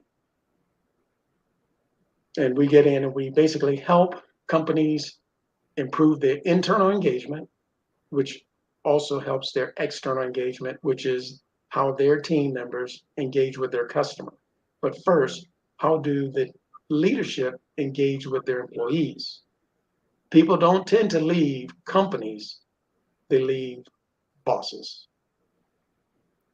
That's a very key point. That's a very key point. So when a company gets connected with you, you teach them how to pick the quality leaders as well. Absolutely. Absolutely. A lot of that has to do with assessments. And is it very interesting? My wife is in the mental health industry, and also she deals with social services as far as human services. She has a book out that transform your reality by removing the mask. Yes. And of course, we tend to mask. When we go for interviews, we tend to mask. How do we get beyond that? How do we see what's beneath? As Michael Gerber put in his book, Blink, you can go to a person's home and you will learn more about them in 10 minutes of walking through their home than you could in a 2-hour interview. So how do we get beyond that mask? And as a company, we help employees to understand their personal strengths and develop those into their purpose, and also companies, how to help them to look beyond what's in front of them based on the mission statement. Sometimes we just hire because we need to fill a position. No. We need to fill the mission.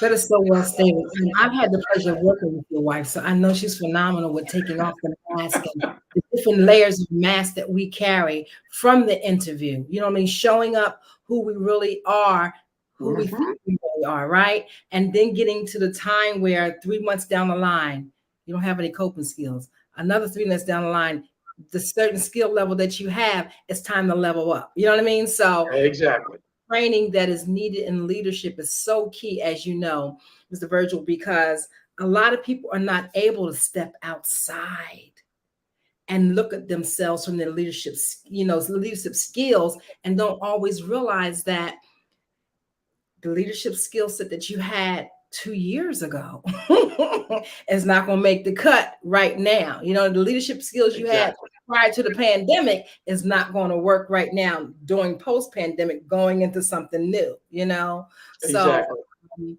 how do we get in contact with you? Yes, you can reach us digitally by going to cmbcommunicators.com, or you can give us a call at 757-986-0750.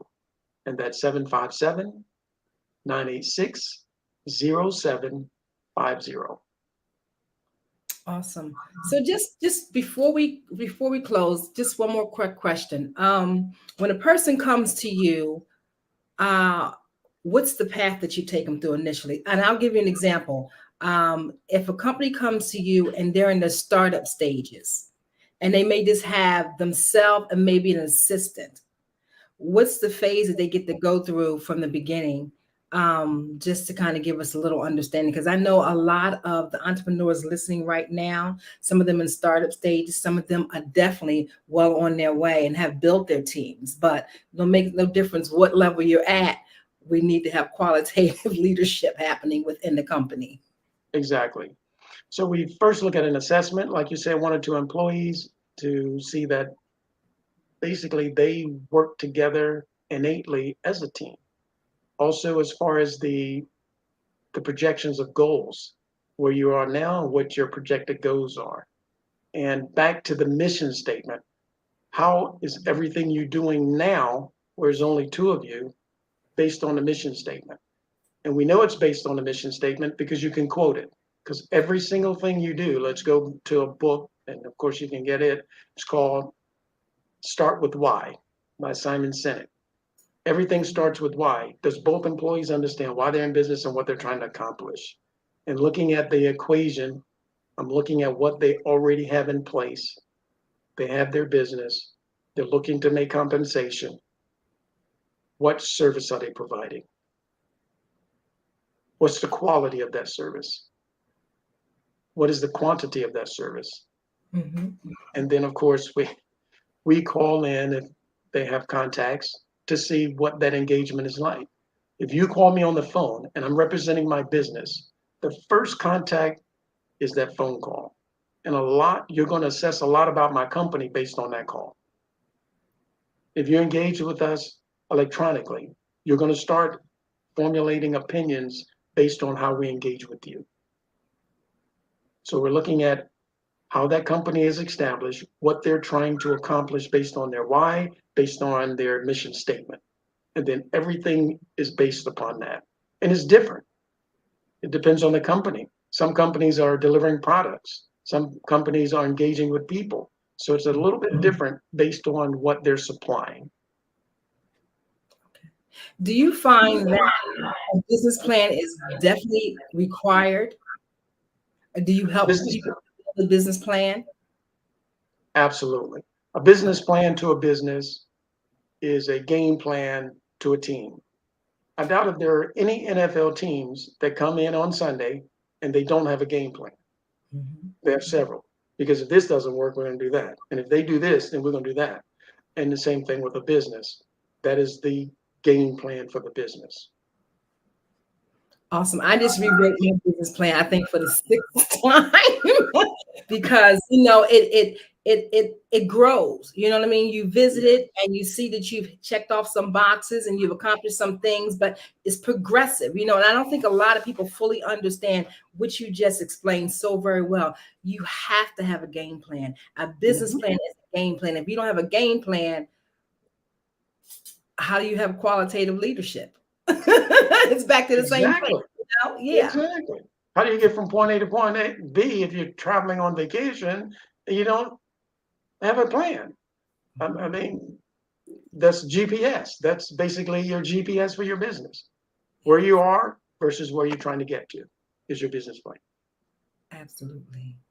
Thank you for answering the questions today, Mr. Virgil. Can you give us again how to make contact with you? Because I know your services are highly needed And a lot of times we don't understand how important it is to improve engagement, not just to show up as the boss and the CEO, but the one who is reachable, the one who is touchable, the one who wants to engage with you and help build leadership all around the business in order to make it thrive and really have the longevity of success that we all truly desire.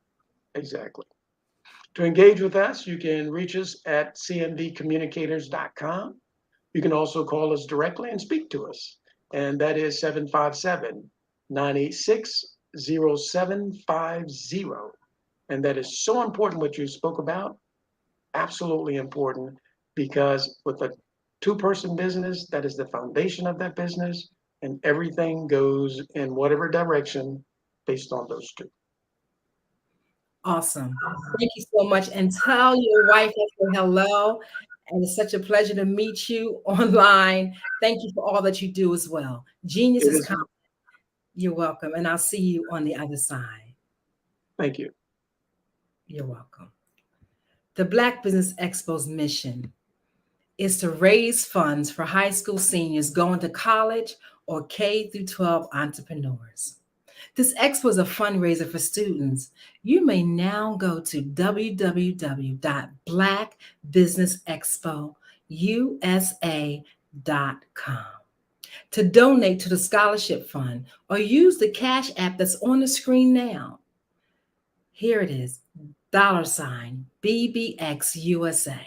Our goal is to give laptops and up to $5,000 to 10 students. Students can register online at www.blackbusinessexpousa.com. Go now, because every dollar counts. So we want to remind you to donate to the scholarship fund.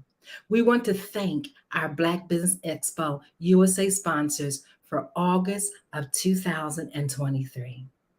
NC 100, Moody Capital Partners, Suede Soul, Lotus Richer Coaching and Training, Carolina, Virginia, Minority Supplier Development Council, Step Management, BHS and Associates, Margie McLean Foundation, Inc., The Genius is Common Movement, Earth Essentials, Malane Shani Global, Executive Women's Success Institute, The Quality Coaching Company, Superwoman Business Services, Creative Force Studios, Lee Entertainment, Artistic App Design, The Breathing Experience LLC, and Black Business USA. Genius is common, and I'll see you on the other side. Did you know that approximately 333.34 million businesses exist today, according to a report from 2021? And you may be one of those businesses, or maybe you're not in the business market yet, but you're aspiring to be a business owner. Well, guess what? You're in the right place at the right time. Because let's face it, everything is about timing and opportunity. Hi, my name is Dr. Lotus Richer, and I'm the CEO and founder of the Lotus Richer Coaching and Consulting LLC, along with the Lotus Richer Ignite Show. 15 minutes of success with Dr. Lotus Richer, as well as books to boom your business and bring who you are. And today, I want to bring this amazing message to you about the Black Business Network and the Black Business Olympics. See, the Black Business Network and the Black Business Olympics is designed to help people just like you, that's right, that look like me, to take their business to the next level. Not just in your front yard or your backyard, but globally. The Black Business Network and Black Business Olympics is designed not to just help you survive, but to help you thrive. So join us today as we come together with businesses all around the world to support our students, our children, our young teens, our young entrepreneurs. What we do is we come together to help raise funds for students who are aspiring to be business entrepreneurs, who are aspiring and who are thriving in college. We endow them with a wonderful opportunity to gain scholarship of either a laptop or several thousands of dollars. And we invite you to help be a contributor to this amazing opportunity to help someone that looks just like you. So join us today at our website and let us connect with you and help you ignite and take flight in every area of your life on the Black Business Network and the Black Business Olympics. I'll see you on the other side.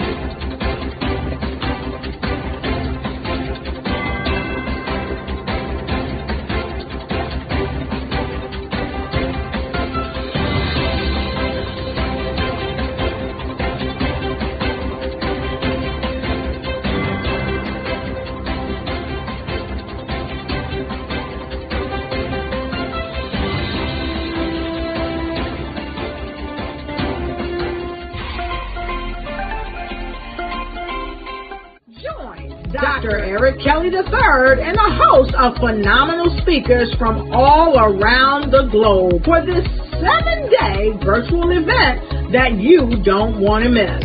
The mission of the Black Business Expo is to raise scholarship money from kids all the way from high school all the way from college. The Black Business Olympics is one of the largest Black business showcases in the world. It is an opportunity for businesses and companies to showcase their businesses globally. We are going to be giving away laptops up to $5,000 away to students. Again, I'm Olivia Appleberry, the founder of 2 Cents Finance and one of the speakers for the expo. I am so excited to see you there. For more info, go to www.blackbusinessexpousa.com or call 919-308-9090 and hope to see you there. I am Black business. From the moment I wake until the time I sleep. Yes, I am Black business. I am Black business. Tell me, are you Black business? I am Black business. Do you support Black businesses? Listen, I support Black business because I am Black business. Black Business Expo, one of the largest business showcases in the history of Black business in the world. The world! Sign up today at www.blackbusinessexpousa.com or call 919-308-9090. I am Black business. I am Black business. From the moment I wake until the time I sleep, I am Black business. I am Black business. Are you Black business? I am Black business. Do you support Black businesses? I support Black business because I am Black business. Black Business Expo, one of the largest business showcases in the history of Black America in North Carolina.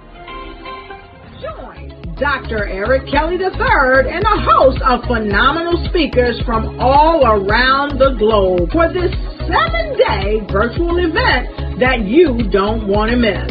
The mission of the Black Business Expo is to raise scholarship money from kids all the way from high school, all the way from college. The Black Business Olympics is one of the largest Black business showcases in the world. It is an opportunity for businesses and companies to showcase their businesses globally. We are going to be giving away laptops up to $5,000 away to students. Again, I'm Olivia Appleberry, the founder of 2 Cents Finance and one of the speakers for the expo. I am so excited to see you there. For more info, go to www.blackbusinessexpousa.com or call 919-308-9090 and hope to see you there. I am Black business. From the moment I wake until the time I sleep. Yes, I am Black business. I am Black business. Tell me, are you Black business? I am Black business. Do you support Black businesses? Listen, I support Black business because I am Black business. Black Business Expo, one of the largest business showcases in the history of Black business in the world.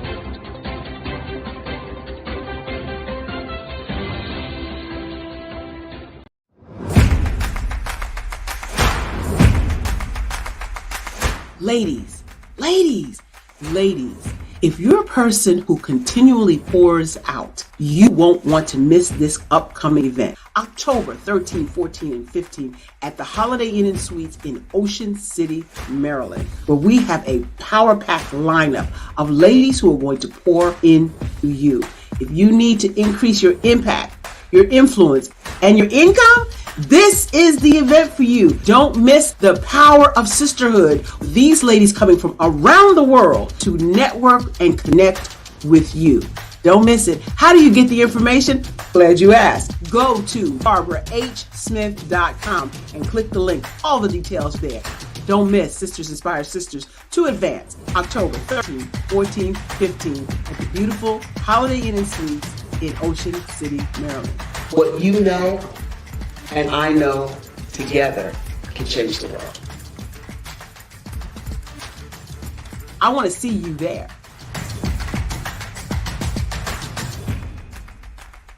I was born in a little village on the island of Haiti. Many deadly diseases pounded me. It is as if they were on a mission to end my existence on this earth. I refused to give up. In 1983, I left Haiti and came to the United States of America. And I came with $5, 2 shirts. I didn't speak in English. I came to Atlanta. I got a job. I was a doorman. I was a doorman with a dream. What I used to do, I used to come on stage. I'd rehearse this moment that I'm standing in front of you. That's the power of a dream. Maybe today is the day you begin acting as if you already have it. And then step out with full force. Take a risk. No condition is permanent. Don't let your situation distract you. You are chosen. You are called. You are born for a purpose in this life.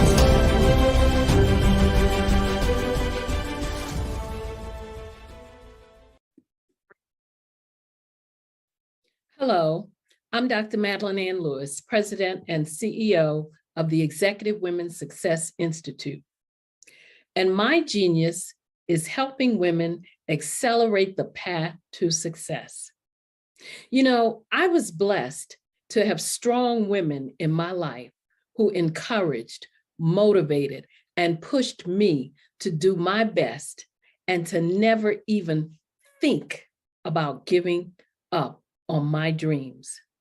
So I say to women, we must show up to rise up. We have talents and potential, but who will see them if we don't speak up and get noticed? I know that women are a tremendous resource on this planet, and there is nothing more fulfilling than helping a woman tap into her full potential.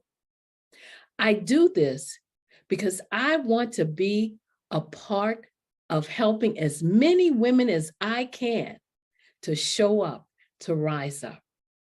I do this because genius is common.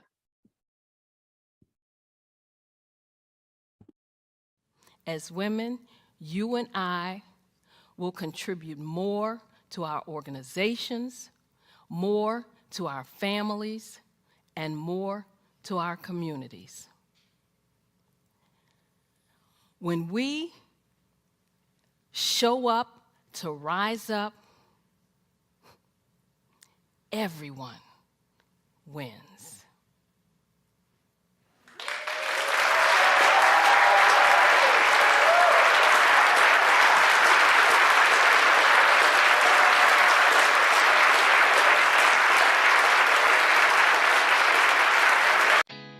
Did you know women represent just 3% of Fortune 500 CEOs and less than 15% of corporate executives at top companies worldwide? Have you wondered what the secrets are to getting into the top ranks, whether in the private or public sector? Do you want to figure out how to stop being held back in your career or passed over for promotion? Then you're in the right place. Hi, I'm Dr. Madeline Ann Lewis, President and CEO of the Executive Women's Success Institute. I have decades of experience in the military, the federal government, and corporate America, and my mission is to help women succeed and tap into their full potential. I want to reach 1 million plus women around the world to become the leaders they are meant to be.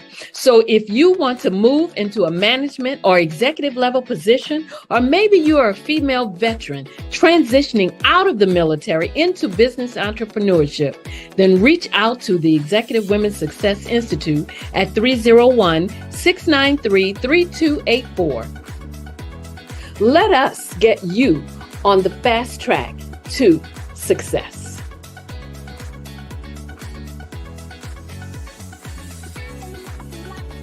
I'm Ramon Ray, founder of Smart Hustle Magazine and smallbiztechnology.com.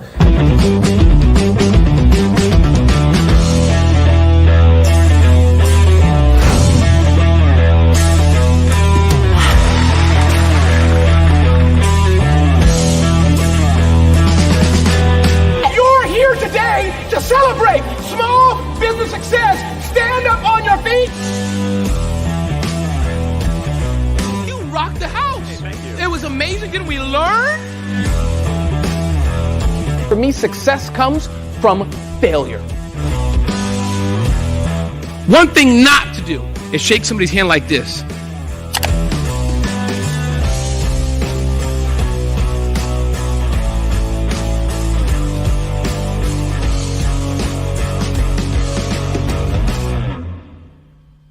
Absolutely. So our coaching program help people that have the lack of time, that lack strategies, and lack the confidence to go after their dream life. So we help them implement tools. We help them implement, I love to leave the inherited lack of finances or the education behind finances. But it wasn't until I lost my firstborn, my only son, that life changed for me. And where I was going after it all, living the corporate life, hit my 6-figure income, and living in my dream house with my dream man, driving my dream car. Wow. I nearly lost it all when I lost my son. And so I realized it only takes one financial catastrophe that can change your entire life. That's what made me start All New Beginnings. Because no matter what's going on in life, there's a new beginning. And because of that, we develop a program called Wise Minded. My little slogan is, don't just dream it, let's live it. If they want to connect with you or work with you, what is the best ways for them to be able to do that? Well, for my social media guru, you can connect with me on every single social media platform as Tanya T. Wise.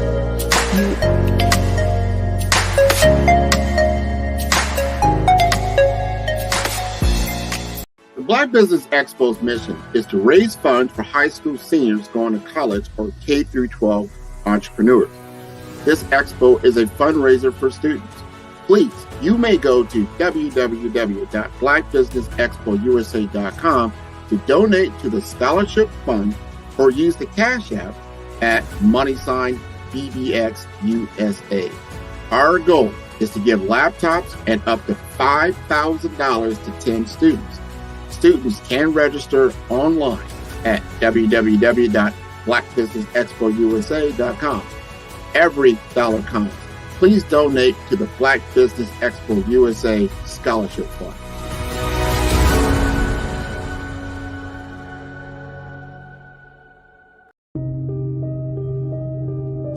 The Black Business Expo is changing my life. This year, they are giving away laptops and even $5,000 in cash to students just like me. I'm Alexis, and I want to go to college to fulfill my dream of becoming an entrepreneur. Help the Black Business Expo going to www.blackbusinessexpousa.com and also becoming a vendor, a sponsor, or donating.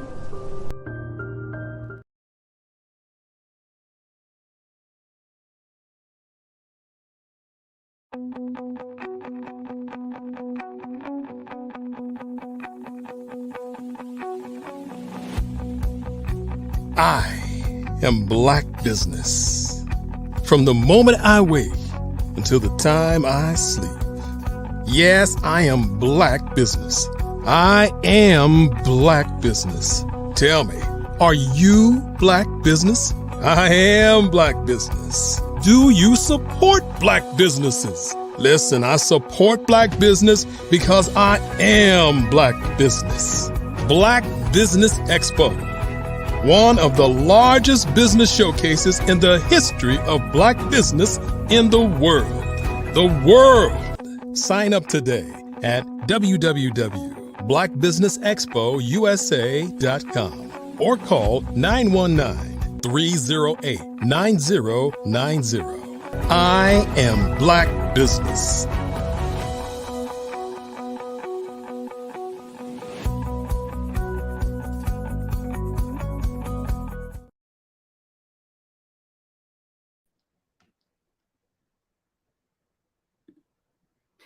Great morning, business owners, entrepreneurs, thought leaders, and corporations. Welcome to the Black Business Network. I am your anchor today, Eliza Carter, emotional freedom practitioner and CEO of the Breathing Experience, LLC. Visit me today at thebreathingexperience.com.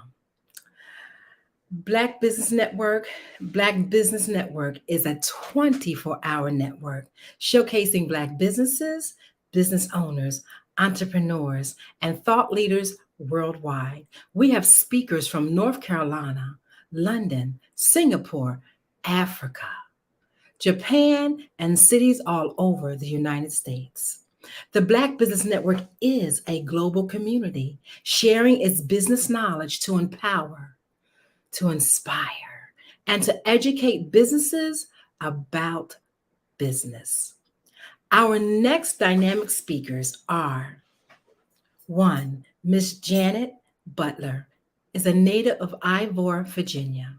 She graduated from Smithfield High School and went on to further her education at several local communities, graduating with a range of degrees in education field of studies.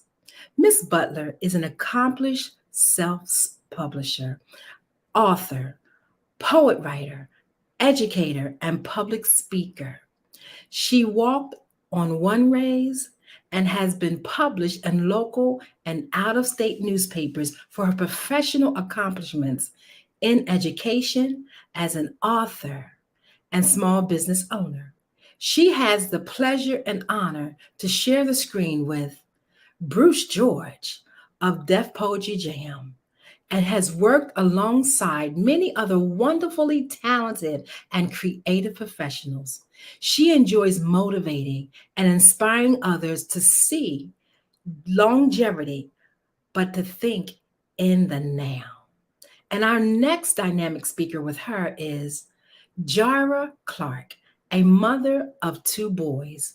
She is a graduate of Norfolk State University, where she earned a bachelor's degree in psychology. She is a former mixed fit. From September of 2018 to February of 2019, she's a commit instructor and certified in first aid, AED, and CPR. She is a young, Black fit activist mother. Her purpose and goal is to help individuals realize that fitness is more mental than it is physical.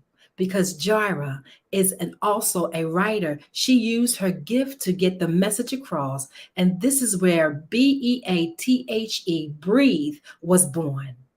She has taken the holistic approach to help her through her journey of modeling fitness and healthy food lifestyle. Welcome to the platform today. Ladies, how are you both? Good morning. Thank you so much for having us on this platform this morning. You're very welcome. I am looking forward to hearing the jewels that you're going to share. Genius is common, and I will see you ladies on the other side. See you soon. See you soon. Good morning. Oh How my are goodness, you? we keep bumping into each other. I know. I am well this morning. Happy Sunday. Well, you too. Thank you so much. Thank you for joining me today on this platform. Yes, thank you for the invite. So we know that you're an author, and I really want to get into it. You know, I love your books, but I wanted to talk a little about your upbringing. Ivor is a remote farm. Yes, it sounds unique and inspiring. How did your early experiences shape your perspective on life and writing? Well, my early experiences were shaped because of the farm. I enjoy so much being a country girl to the heart and soul of me. That's the core of my essence. Being on the farm, it gives you so much free reign to do what you want, say what you want, and be your authentic self at all times because your surroundings are so vast and natural and wide. There's not a lot of people out there, as you can tell. And with a lot of trees and nature and just with family alone, I said it just allows me to be who I am and be able to be creative and write based off of nature. I love it. I love it. See, I'm a country girl, but not as far as country as you, right? I still had neighbors next door and all of that, but I can attest that having a lot of nature around does change your perspective on life because you get a chance to really attune yourself with the world. But you have a book, Memoirs of the Heart, Mind, and Soul. It's already touched so many hearts. Can you share some insights into the themes and emotions that inspired this collection of poetry?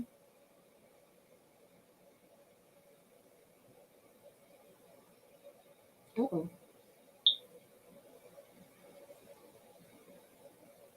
Seems we've lost her. Don't worry, y'all. She'll be right back. You gotta love the internet. I do apologize. I'm back. Hey, I told him you would be right back. I know. This internet service, I tell you. Yeah, and that's what I said. You can't trust it. So Yes. the question that I had was your book, Memoirs of the Heart, Mind, and Soul. It's already touched so many hearts. Would you mind sharing some insights into the themes and emotions that inspired the collection of poetry? My poetry was started because of my grandmother ultimately telling me to write things down. For some of you that do know and some that don't know, I've been on a lot of platforms explaining myself and who I am as a person and how I became into myself as an individual later on in life. That started out with the journey of being a select mute. And so, with that being said, me choosing to turn my voice off, if I had to communicate in some form of fashion. And my grandmother told me, well, if you're not going to talk, then I need you to write your information down. So she gave me whatever was handy at that time. It could have been an envelope or a piece of newspaper, a newsletter, anything. And I would just write my information down and she would read it and respond that way. So that allowed me to feel comfortable being that select mute, but also expressing who I was and what I needed at that time in a different form. And of course, it becomes cumbersome trying to keep up with paper or reading things, back and forth. So she gave me my first journal. And I just started logging everything in there, and she would read it later on, or I would bring it to her and she would read the information, off of the paper that way. And I just had a lot of journals later on in life. And when I turned 18, I just became who I knew I wanted to be. It was that sense of freedom, that sense of legality, saying, oh, I'm 18, I have the autonomy to do what I want to do. I'm free.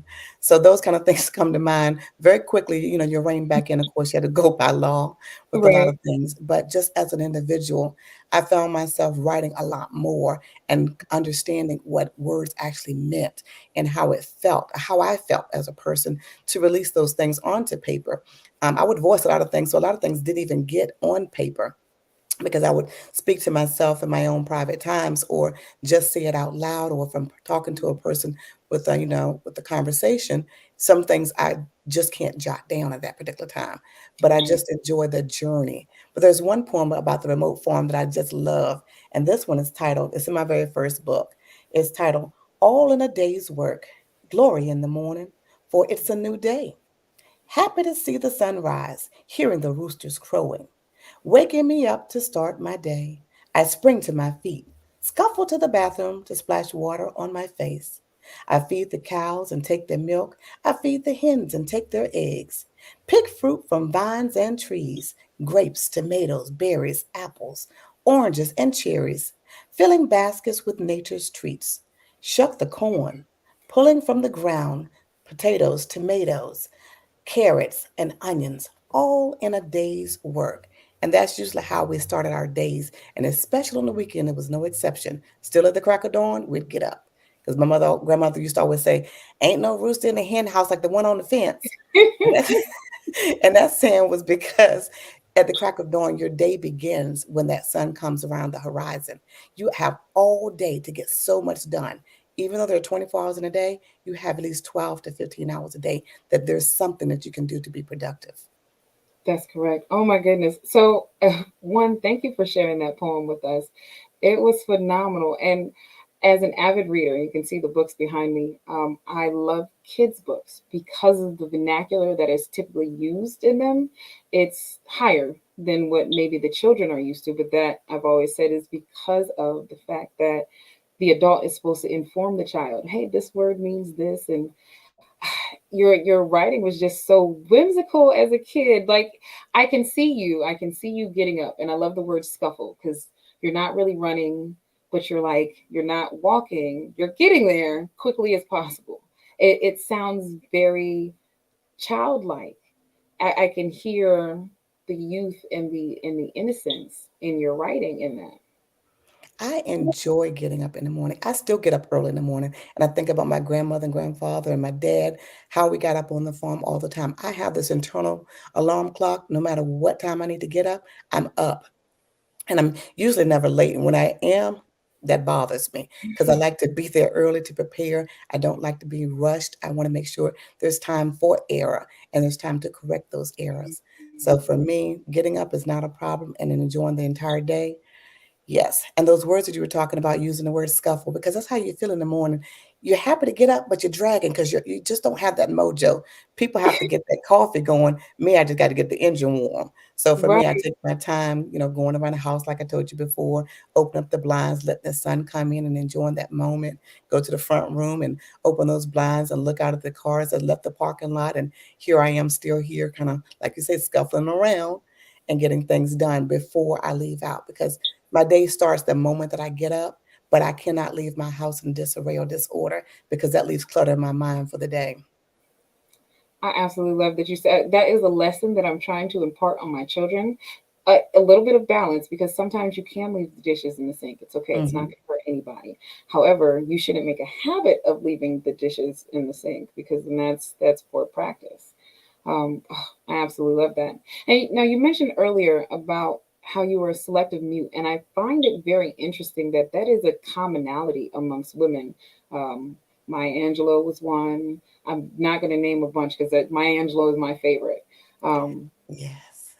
But Yeah, she sticks out for me. She is one of my favorite authors, and I do relate to her. And like I said, our journeys were similar in some form or fashion as far as the select mutism came. But for the most part, her journey was a little different because she felt hers took a life, and it was the cause of that. And in some ways, mine was taking my own life by turning my voice off and not being heard. Because when you're not heard, you're not seen, and not seen, not heard. And I just remember hearing the old fashioned saying children were to be seen and not heard. And I took it so personal that I internalized that I didn't matter. My voice needed to be shut off. No one wanted to hear what I had to say. I was irrelevant. I was not important. So that was my journey for the longest time. It was about a good 6 years, 7 years, but it was from age 8 to age 13. And a lot of the times when I came out, I started talking again, it was only to family members or people I felt very, very comfortable with. Going out, no, I did not do that. oh my goodness, I can only imagine. There's a movie on some platform about the two twins that were silent, but they only spoke to each To other. each other. Yeah, and I it's saw that movie as well because they had that connective bond. And I correct. had that with my younger brother. Unfortunately, he was murdered. And I Mm. ended up caring for his son for several years until he went back with his mom. But I understand that connection. Like I didn't even have to talk to my brother when I knew he passed. I had that internal, even though I wasn't even a twin. We have a twin. He has a twin, or had a twin rather. He had a twin sister, and that's my baby sister. And it's just funny because they were so opposite of each other, but he and I connected so much more. And I never had to really speak to him. It was almost like we spoke telepathically. So that Everybody. was another way for me that I did not always have to express myself because he always knew. And then when this happened to him, I knew it. My stomach hurt. My headache came on. I couldn't even function. I had to lay on the bed. And my husband at the time asked me, "What in the world is wrong with you?" I said, "I don't know. I feel like a Mack truck just literally hit me. I want to cry. I want to scream, but I don't even know why." And then my voice just shut right off. And I tried to call my brother. He wasn't answering. I was like, "It's got something to do with him because of that connection." I just feel like something happened that I felt this heavy burden. And I tried to call him back. And then we had pagers, which is ironic. So I paged him, and I paged him 411 to say it wasn't an emergency, but he knows to call me. But then he Right. didn't call me. So I paged 911 acting like it was an emergency so he would call. He still didn't call. And that was totally out of character for him. And Right. so when I found out later on that afternoon or evening rather, that he had been murdered, it was devastating. It was very devastating. Oh my goodness. Yeah. So many times in your life you've been pressured in a way to kind of just silence yourself. But it's interesting that that may have been the way to kind of get you to self-reflect and really truly learn yourself. And again, it's not God is funny in that way, right? Where he puts us in these places to learn these things, especially at such a young age. Um, but then you produce your book, Shh, don't tell all of it, just some of it. I love that title. I always have to say it with the shh. And I get tickled every time that somebody says it because one, they do it the way that you just finished doing it. Two, that's like, well, what's behind that title? I was like, well, it's a little more salacious than the other ones. so, Ooh, that's right. It was so like my titles, captivating. like I told you before, my titles were very purposely written and created along with the covers for my books. I had to really sit and think about what I wanted to convey to the world, how I wanted to get my message across, both in the illustrations as well as in my words. But I needed it to pop before you even read the synopsis on the back of it. I wanted you to see it. That front cover, just like when you see me coming, you see the front of me before you see the back of me. Ooh. And so that was a big thing for me. So my covers, I've always told people, I said, when I chose them strategically along with my publicist. And if you turn them opposite of each other, you'll find the two faces on the left that were going one way. That was my first two books. The two faces on the right were my last two books. And I switched those. And when you put them in the categorical square or rectangle for this matter, they're all facing each other. And it's called the circle of life. Wow. Oh, that's deep. So, Oh, but that don't tell it all. That's what grandma used to say. What happens in the house stays in the house, so that's to right. speak. And that was a big thing for older folks back in the day because it was a form of respect, but it's also saying that, don't go out here and embarrass me. Don't show your hind parts because I'll have something for you when you get home. So it was to tell some of the things that happened so you can relate to me, but you also understand who I am as a person, as an author. But then also, there are some things that are just too personal that I don't need anybody to know or don't want anybody to know. I haven't opened that door for the public to see. I've opened it in other arenas privately for the people that matter and are, close to me, that have that communication, that connection with me. So they know those things behind me and know how to, walk with me in my truth. I love it. Now, your book, Quote Me from Mind and Heart, is about sharing wisdom and life lessons. Can you tell us some of the key messages that you want to convey through this work? The key message is this one is a funny book because it came from quotes my grandmother used to say. And we know grandmothers are so serious most of the time. And my grandmother was that person, but she's the matriarch of the family, but she had a bunch of children around her. So there were some times that she just had to be who she was. And that truth being some of those quotes that used to come out, and I'm like, where in the world did she get that from? Like, they don't even make any sense. Like, who in the world says from the root to the toot to the boot, please don't shoot? My grandmother. and, then, and then I got like the one that says, ain't no rooster in a hen house like the one on the fence. That's her. Because we're getting up at the crack of dawn and she's saying that rooster that's on that fence, that's the one that's not in the hen house being lazy, sleeping, letting the day pass by. He's getting things done and he's waking up the community. He's making sure things are done in an orderly fashion. He knows when the sun rises. He knows how much time he has. And that's a leader. And that's who I choose to be.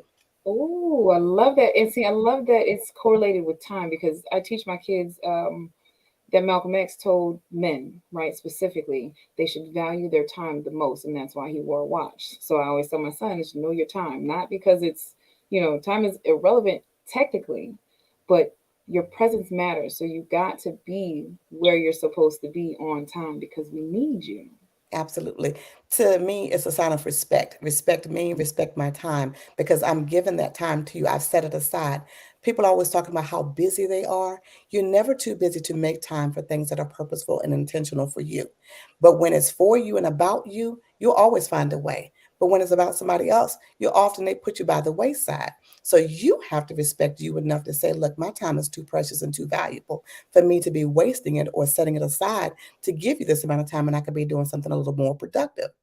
And I look at my time as I always schedule things out. It doesn't always go as planned, but I have a plan in mind and I have things scheduled. So if you plan on talking with me or speaking with me or using my time, please don't disrespect me. All I ask you to do is use communication. They have so many forms of it. Everybody's walking around with a phone nowadays with them in their pocket, in their hand, buzzing in their ears. So there's no reason that you cannot pick the phone up to call me, text me, email me, drop a pigeon mail, some form of communication, just to let me know you're running late or we have to reschedule. But there's another quote in the book that I like to read. And this one's from the third book about Quote Me from a Heart, Mind, and Soul. And it's on page 26. The morning sun rises above you, so rise up. Life begins at dawn. Wake up. So not only are you waking up, I need you to rise up because you can lay in the bed and be awoke and get things done. Yes, but is it productive? So I want you to use every piece of that time. And the last one I want to read from that book is called The Day is Almost Over. Boxes still unchecked? That's okay. There's still tomorrow. Being you, being who you are, is often uncomfortable, but being who you aren't is miserable. And that's when I say walk in your truth and be authentic. Be who you are. When I show up, I'm not trying to put on a show, a facade, or anything. I'm showing you the real me. I don't want to have to unveil anything later, unmask anything, or slowly let things slide by the wayside. And then when you finally see me, you're like, who is she? Or I can't believe I like that person. No, because you're going to like me at the beginning, or you're going to hate me at the beginning, or you're going to grow to love me like, okay, she really is truthful. I'm not brutal by any means. But please, if you ask for my opinion, know that it's just that, my opinion. It is not fact or foe. It is simply my opinion that you asked for. So I feel like you respected me enough to ask for it. I'm going to give you a respectful, responsible answer. I absolutely love it. And I love that you are taking these quotes from your life because I mean, my kid's godmother was phenomenal. She gives me these little knickknacks and she got me my quotable kit. So I do the same thing. I'm writing down the things that I'm like, what did you say? And I can't wait to later compile them and be like, here you go. This is remember who you are. These are the things that you said when you didn't even know the Who you power of were. what you were saying. You know what I mean? You Yeah. were just saying it because it felt right in that moment. And so that's why, so when I got a lot of things from my grandmother, it makes me think about all the quotes that she said. And I would always ask her because I was an inquisitive child, still inquisitive as an adult. So I don't try to ask questions just to be filling time or, like, oh, the sky is blue. Why is none of those frivolous questions? I want to make sure I'm making a point, drive it home because I'm engaged in the conversation. And I really want to understand you as the person who's communicating it with me. So I tend to ask a lot of questions. Some people are not, too keen on that and think I'm trying to challenge them. Not by any means. I'm not trying to challenge you. I'm just trying to get to understand where you are and what your thought process was when you thought about this. And so I would ask my grandmother, and she was okay most of the time answering those questions. But every now and then you got things you got on your list that you got to get done because you got 5 or 6 kids running around the house here and there, or your Right. grandkids, because your kids are grown and you're raising a third generation of children in this household. And so now you're kind of tired. You kind of want to release the reins to the children and, let them kind of take over because we were old enough. But I've learned so many life lessons. And I'm not that person to react. I'm more of that person where it says I'm an emotional person, but I think logically. So I respond logically because I give myself that time to reflect upon things.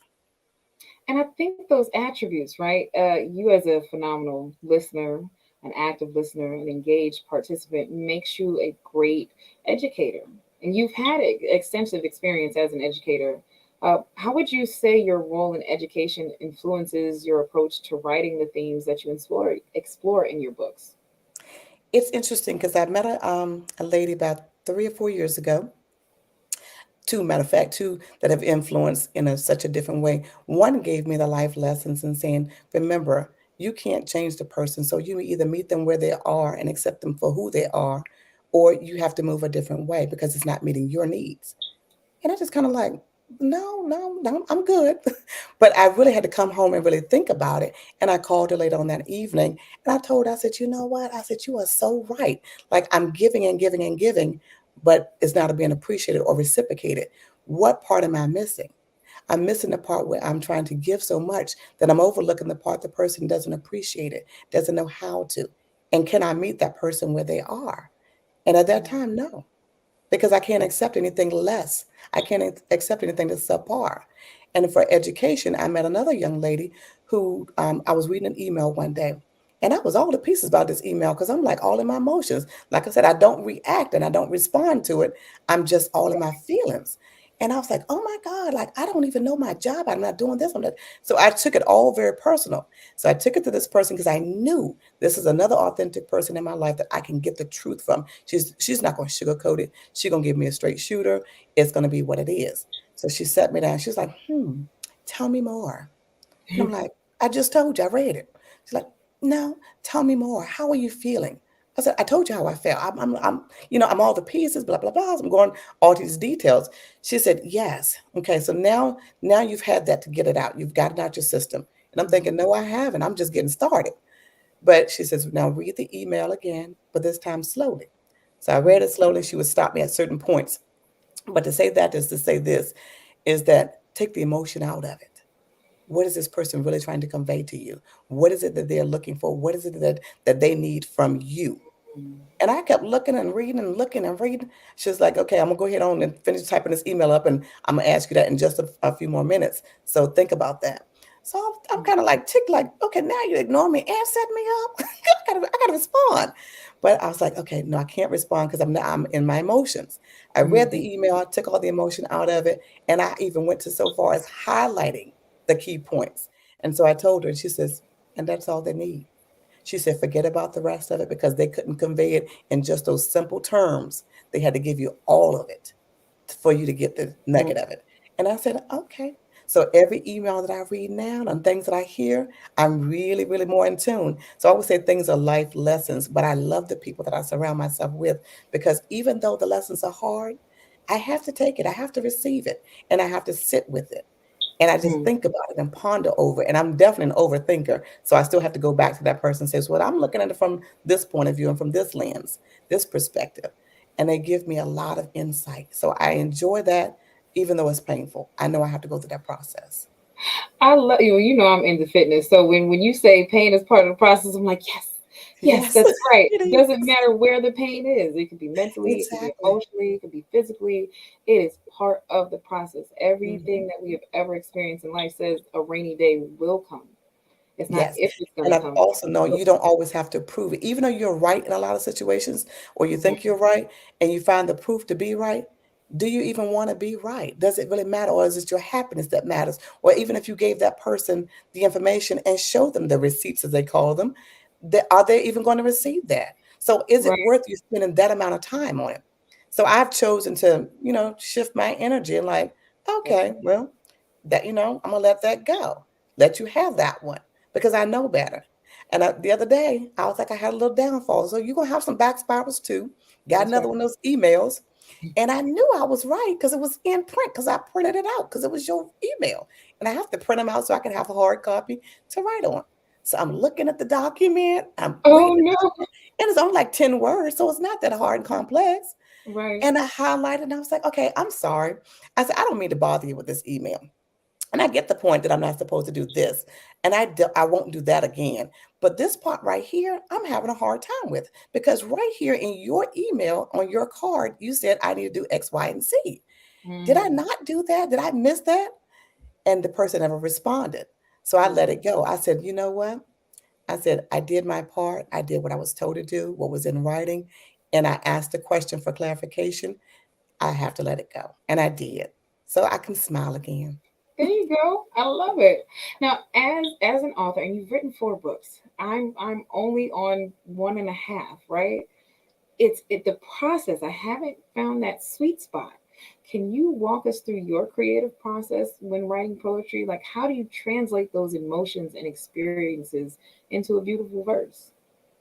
I give it to you raw first, which is me. I'm the author. So I give it to myself completely raw, whatever it is on my heart, whatever it is on my mind, however it comes out, broken English or curse words, slang words, whatever it is, I put it on a piece of paper and I go back and I just sometimes I put it in the pocket, I'll let it be and let it rest. But then other times I needed to really finish that piece up. So if it's speaking to me in such a loudness, I have to go ahead and, edit it at that particular time.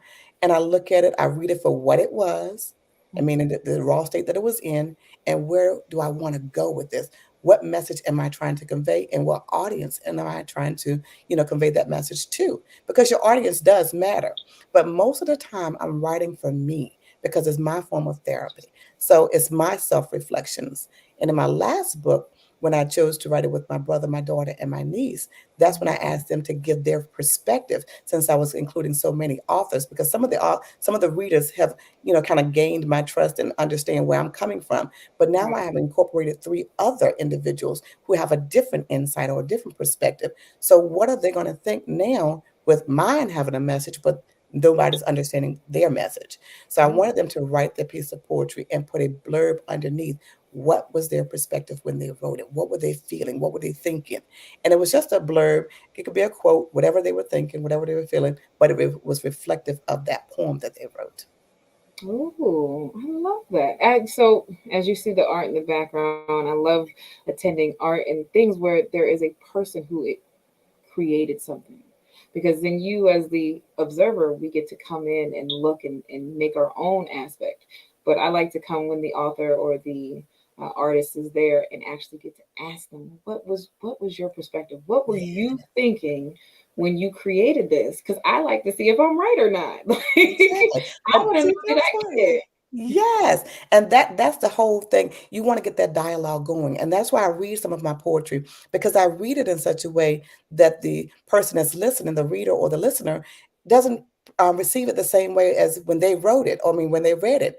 And it's more like, oh, I didn't see it from that point of view. And I've even put feelers out there to get a perspective of a couple of poems. And it was like, nope, I didn't get that. Nope, thought you were mad about something. I said, really? This is where I was sitting in my mindset when I wrote it. And it was not projected towards anyone or anything. And it's Ooh. just like the hate that you give. And they really thought it was projected, even though it's talking about racist and racism, Mhm. it was talking about racism towards myself, internalized, loving me for who I am. being biased against my hips, my lips, my waist, the big bosoms, the hair, the Powerful complexion, woman. being brown skin, all of those things. Do I hate myself? I actually love every piece of me, from all the stretch marks, everything else that's going on, having a baby. I love it all. Would I change any of it? No, because that would change who I am and where I've been, and it won't tell my story the way it needs to be told. I love that. And a lot of people want to what's that movie with Jim Carrey? Eternal Spot Sunshine of a Spotless Mind. They want to erase parts, forgetting that those parts were very integral in creating you as a person. Now, Yes. you were talking about Confessions from the Heart, right? The family affair of poetry. Yes. What was the collaborative process like? And then how did it impact the final outcome of the book? Well, I got to take the lead because I had already been the author. My brother wanted me to take the lead, and he wanted to kind of be behind the scenes. But it was so funny because we were all four of us were going through a personal experience at that time. And it happened on the same weekend, miraculously. Everybody thought everybody was having fun and doing their thing. Not so much. So I waited and tried to, since they hadn't called, I was just figured everybody was having fun. Let me not interrupt that with my little misery going on over here. So finally we get to talking. I was like, look, I got to break that. I got to call and find out. I was like, look, mine didn't go well. How did yours go? And then he told me, nope, didn't happen. And then our daughters beeped in, so we had to get off the phone. So we talked to our daughters, and it was so funny. We came back together. He was like, we got a FaceTime on this one, blah, blah, blah, blah, blah. So when I say blah, blah, blah, it was so much personal stuff going on. And we had to laugh. And I said, you know what? I can't do this with y'all. I can't go down this rabbit hole. I'm going back to my writing. So I said, I suggest that you do that as well, because that's my therapy. That's my way of letting things out. So we started writing. And I would call my brother and he would call me, and it would be in the middle of the day. It could be at the latest hours. We had some good on paper. We wanted to share and we wanted to tweak it. And I said, look, I got so much going on this end. I need you just to keep on writing. Don't even try to edit anything. Just keep writing. And it was so funny because he would literally call me at 2 and 3 o'clock in the morning because he knows that I don't have a bed schedule. And I'm okay with that. And I would set certain alarms so I know who would be calling. So not many callers, but still I would know. I was like, okay, I got to answer that. It's my brother. And I was like, we got enough stuff to write a book. And he's like, I know, right? Let's do that. That really was not my intention. That was just me throwing it out there. And then he kind of laughed. He's like, no, for real, we had to write a book. It'll be cool because it's a family affair. And we can get Lexi in, we can get my daughter in. I was like, okay. I said, that's cool. I still wasn't really on board. I just kept writing because that's what I knew I wanted to do. But I wasn't really looking for that next book. But he kept writing on his end. And the more that he wrote, the more that he talked to me, and the more he wanted this journey to come together, and we do it together. And I said, you know what, James? I said, we haven't done anything in a while. Let's go ahead and do that. And it was just like the heavens opened up. He's like, oh, happy. Tickle pink. And so it was a little bit to get my daughter and my niece on board, because I was like, no, I don't know, Auntie. I don't know, Mama. I was like, you know what? I said, when you don't know, that's probably the time to go ahead and jump in and do things. I said, don't let fear hold you back. I said, don't let the unknown hold you back. I said, I do not like change, but I fully embrace it. One, because I know it's going to happen with or without me. I choose for it to happen with me.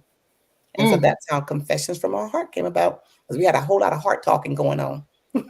So it sounds like not only are you a motivational speaker in the world, you are like the motivational speaker of your family, right? Yes. So yeah, sometimes they come with some stuff and you be looking like, sis, are you kidding me right now? Like, I'm in a happy space. I ain't got time for this. But James, you always have something to say. You always got something witty. You know what this? Yeah. But I too run out. My engine is a little low here too. I said, what about my tank? Tell me something. I got you. What you need? I said, see, that's where you're wrong. Because you starting off, got to ask me what I need. Well, you're not listening to what I just said. So to that regard, how do you balance, right, the written word with the spoken inspiration? Because to have these gems and just fly off the handle at them, not all of them can you catch. I mean, because you in the last 5 minutes have dropped a bunch. I should have had pen and paper. And see, and that's how I learn in life too. Like I get so many nuggets. Like even the last interview that I was listening to on here just before we came on, it was so many pieces. I was like, oh my God, I don't have my little pad of paper, because I usually keep something to write with by me. But my problem with that is I don't have a neat handwriting unless it's intentional. So I tend to miss parts of the pieces. I'm like, okay, what was that letter? What was that word? That doesn't sound like what they said. Unless it's recorded, I can't go back to it. And sometimes for me, like with Dr. Kelly last interview, he told me, he says, um, you were so funny behind the scenes. What happened? He said, that camera came on and you was like, yes, my name is Jen Butler. And I said, I know, I know. I'm sorry. I said, it's sometimes it's where you are, you change your, your viewpoints or how you want the world to see you. So if I'm in that moderator position, I want to look like the anchor that I'm supposed to be and hold it down. So try not to be too funny because it wasn't a comedian show, a comical show, and I wasn't that arena. So that's why I looked at it that way. And he was like, no, I just need you to be you. I was like, oh, well, we got that then. Right, you should have told me that from the jump. Exactly. So when I leaned into it, I was like, genius is common, y'all. I'm just telling you, you got it inside of you. You live it, you breathe it. You are it. Genius is common. Genius is common. Well, to that, right? What advice would you have for aspiring writers who want to infuse positivity and inspiration into their work, much like you have your poetry? My advice to anyone for anything, even if it's not writing, even if it's just living life, I always sit and say, ponder over things before you react to something, before you respond to it. Don't react because you only have that split moment to make that first or last impression. You can have done wonderful things throughout your entire life. I am 50 some years old. I could have went miraculously every single day, hit points, blank bullets, everything all straight and look wonderful. But that one time I'm human and I fall, that's the one thing they're going to always remember. And so I say, reflect on you, take it in, internalize, think about it. Don't be like me and overthink it because I can give it to you from every angle, but I want you to process it and then let it go. If it still bothers you or is still on your mind, it's meant for you to address it in some form or fashion. Now you have to think about how it is that you want to show up for that conversation or how it is you want to show up for that interview. So think about it first. That's my process. Is just think about it. Ooh, that's so powerful. I got in as I transformed, I got into fitness and I had to do that. I had to step in and be like, what are you going to look like today? What do you want these people to receive from you? Absolutely. And I love the fact that you brought fitness in because it's dealing with the mind, body, and soul. And notice all of my books attack that mind, body, soul, and spirit, but you attack it physically because when your body's in tune, your mind is right, you feel good. We always know when we lose those couple of pounds around, the midsection, we are like, Right. oh, look at me, boo. Don't you notice it? And you just feel wonderful. So you convey something different than when you feel heavy and your mind is not clear or your body is not where you want it to be. So it doesn't have a package to fit in, but you have to fit your own wrapping. So you make that for yourself. So I love that about you. Thank you. And thank you so much for joining me today. It has been wonderful with as far as Yes, I it's talking with always a pleasure chatting with you. you. Yeah, thank you. Ladies, I love your authenticity. I tell you, and the rawness of the truth that you brought today. Poetry didn't always think about it as therapeutic. You know what I mean? Yes. Always going with the flow of the rhythms and the rhymes, and I'm just grateful for the insight that you brought today, Janet. And Jara, the way you were able to just articulate and go back and forth in your fireside chat. A lot of times I think as women, we miss that. We've got to be our authentic self, even in the most challenging times, because that's the time we get to release it, right?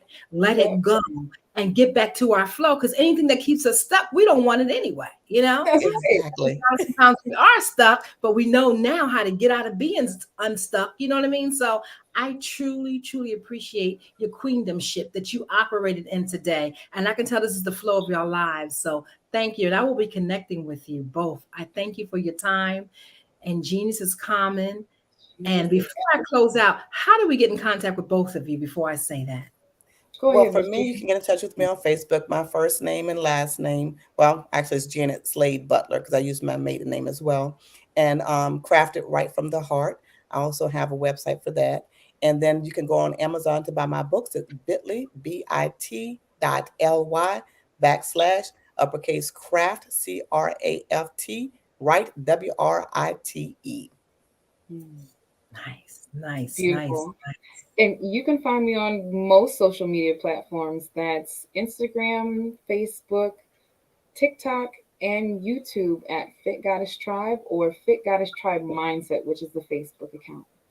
And she is amazing. Y'all would love her. So genius is coming. Genius is coming. Yes, and I will see you both on the other side. And thank you again for your presence. Thank you, Ms. Carter. Yes, thank you. Wow, wow, wow.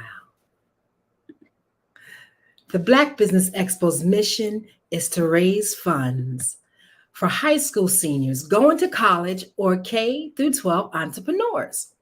This expo is a fundraiser for students. You may now go to www.blackbusinessexpousa.com to donate to the scholarship fund or use the Cash App that's on the screen below. Yes, $BBXUSA. Our goal is to give laptops up to $5,000 and to 10 students. Students can register online at www.blackbusinessexpousa.com. Every dollar counts. So we want to remind you to donate to the scholarship fund now. We want to thank our Black Business Expo USA sponsors for August of 2023. NC100, Moody Capital Partners, Suede Soul, Lotus Roche Coaching and Training, Carolina, Virginia Minority Supplier Development Council, Step Management, BHS and Associates, Margie McLean Foundation, Inc., The Genius is Common Movement, Earth Essentials, Melaine Shani Global, Executive Women's Success Institute, The Quality Coaching Company, Superwoman Business Services, Creative Force Studios, Lee Entertainment, Artistic App Design, The Breathing Experience LLC, Black Business Expo USA. For Genius is Common, and I'll see you on the other side.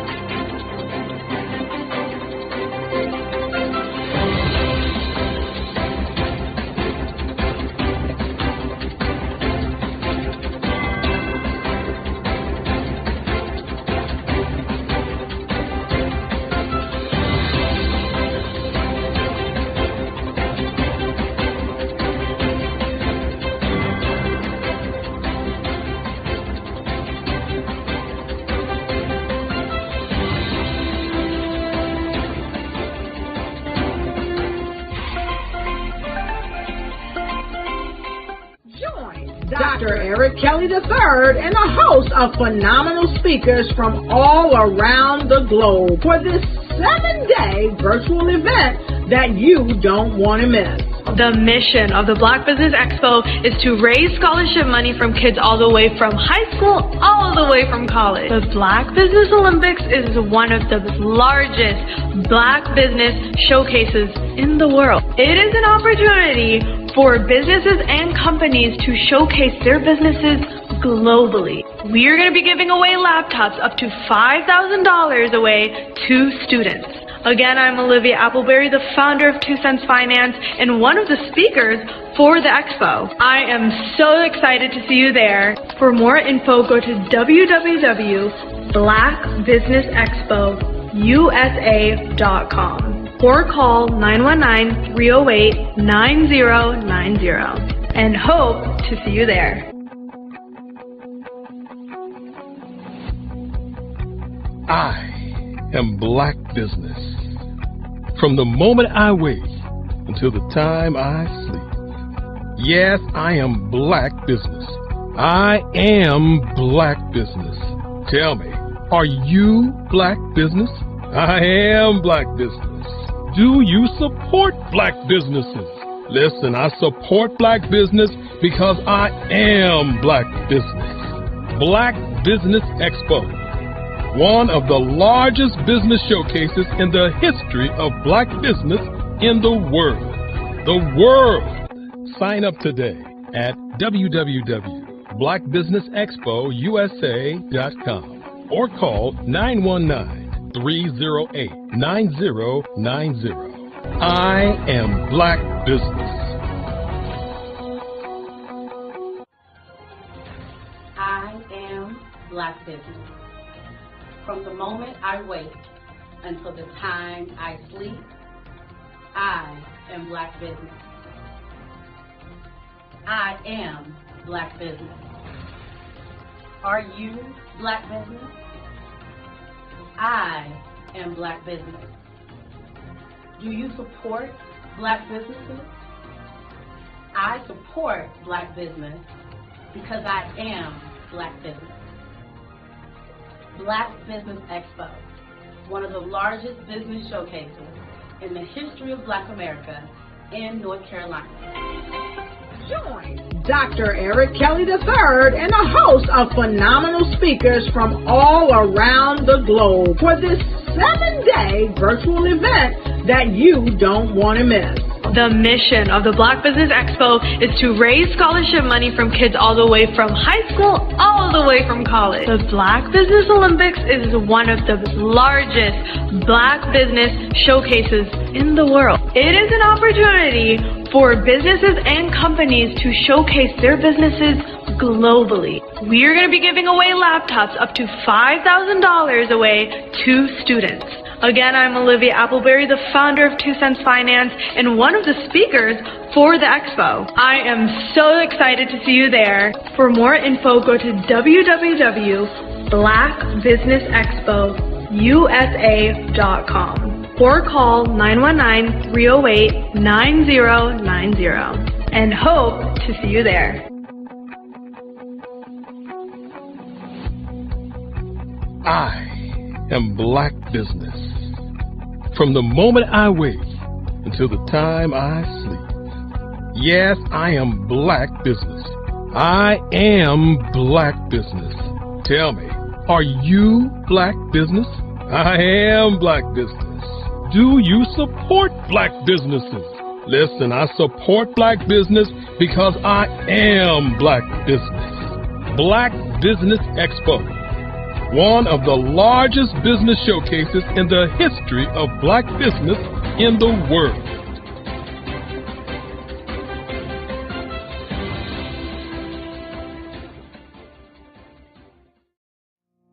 Did you know that approximately 333.34 million businesses exist today, according to a report from 2021? And you may be one of those businesses, or maybe you're not in the business market yet, but you're aspiring to be a business owner. Well, guess what? You're in the right place at the right time. Because let's face it, everything is about timing and opportunity. Hi, my name is Dr. Lotus Richey, and I'm the CEO and founder of the Lotus Richey Coaching and Consulting LLC, along with the Lotus Richey Ignite Show. 15 minutes of success with Dr. Lotus Richey, as well as books to boom your business and bring who you are. And today, I want to bring this amazing message to you about the Black Business Network and the Black Business Olympics. See, the Black Business Network and the Black Business Olympics is designed to help people just like you, that's right, that look like me, to take their business to the next level. Not just in your front yard or your backyard, but globally. The Black Business Network and Black Business Olympics is designed not to just help you survive, but to help you thrive. So join us today as we come together with businesses all around the world to support our students, our children, our young teens, our young entrepreneurs. What we do is we come together to help raise funds for students who are aspiring to be business entrepreneurs, who are aspiring and who are thriving in college. we endow them with a wonderful opportunity to gain scholarship of either a laptop or several thousands of dollars. And we invite you to help be a contributor to this amazing opportunity to help someone that looks just like you. So join us today at our website and let us connect with you and help you ignite and take flight in every area of your life on the Black Business Network and the Black Business Olympics. I'll see you on the other side.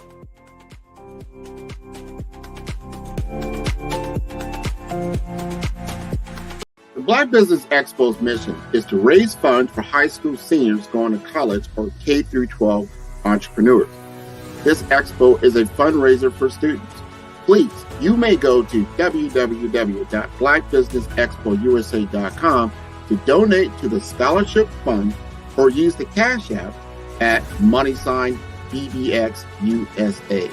Our goal is to give laptops and up to $5,000 to 10 students. Students can register online at www.blackbusinessexpousa.com. Every dollar counts. Please donate to the Black Business Expo USA Scholarship Fund.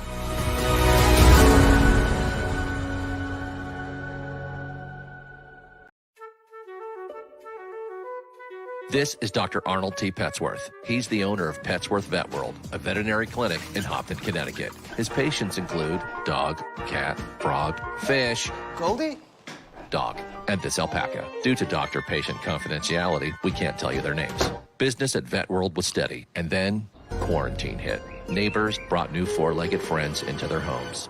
Bunnies. Bunnies everywhere. Dr. Petsworth welcomed these new patients with open arms. The only problem? There were more appointments than he could manage. That's when Dr. Petsworth turned to his American Express business card, which offers spending potential that's built for his changing business needs. He decided to hire a new assistant, Julio, and with spending power built for business purchases, he used his card to furnish a new exam room. Together, Dr. Petsworth, Julio, and American Express Business made sure all the pets of Hopton got the love and care they deserve. And everyone was happy. Get the card built for business by American Express. Phenomenal Tanya T. Wise, who is here from the great state of Maryland. Tanya, welcome and thank you for being with us today. Can you indulge our audience a little bit and tell them just a little bit more about who you are and what it is that you do? Well, I love being able to talk to people and have a magnetic attitude, being able to just show them. So I always like to say, level up is Coach at Tanya T. Wise here. So can you tell our audience, just give them a teaser about what your presentation will be about? So my philosophy is that we should all be living our dream life. So tomorrow I'm going to talk about how you start living your dream life. What are some of the things that you thought about in your childhood that you just kind of let go and dormant? Wow. And I want to reignite that and just give you some pointers and some tips, some tools, some strategies to be able to start living your best life now. And guess what, Wanda? And leave an inheritance for your legacy.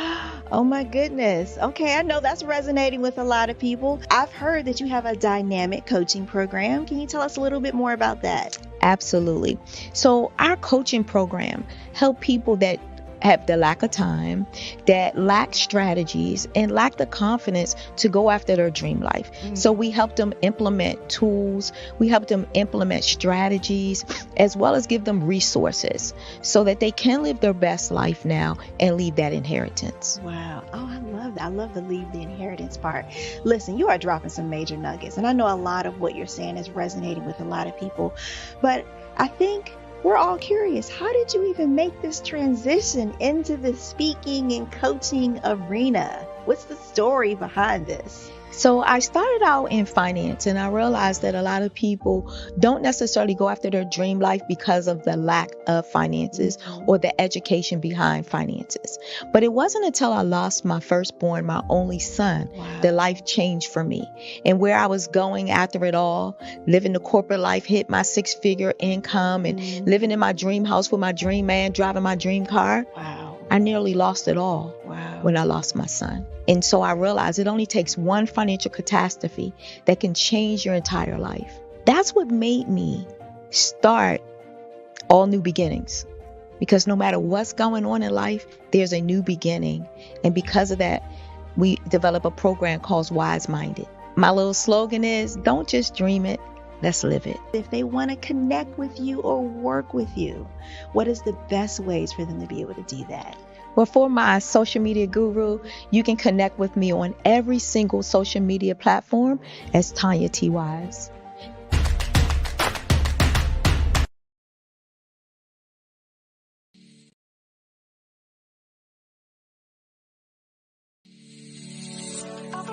Did you know that our black dollar only lasts for 6 hours in our community? Yet other communities, their dollars last for 19 to 30 days. The Black Wall Street Nation. Black Wall Street Nation. Yes, that's why we created the Black Wall Street Nation. Black Wall Street Nation is a centralized directory available to all black businesses across the world. It was created for businesses like you, the ones that want to start and the ones who have a dream that have already started, such as businesses like Drop in a Bucket Productions, Valito Foods, Sugar Tea Branding Firm, All the Dazzle, Bun Cakeaholic, Miss Riot, and you. We'll have marketing, seminars, and some funding coming soon just for you. So, we want you to come and join www.blackwallstreetnation.com. See you there.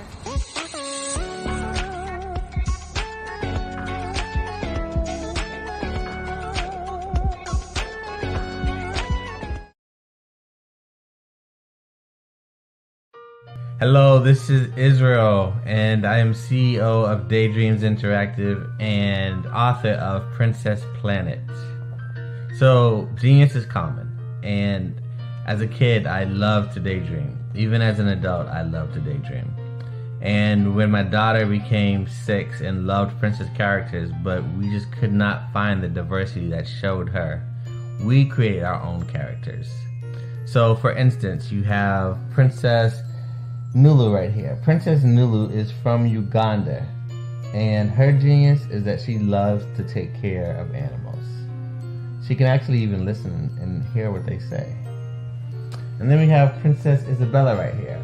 Princess Isabella, she's from Cuba, and her genius is biochemistry. One day she hopes to eliminate disease. Then we have Princess Nia right here, and Princess Nia is based off of my daughter, and she is what she wants to be, the greatest dancer alive. So that's her genius. So what's your genius? My genius is my imagination. Genius is common.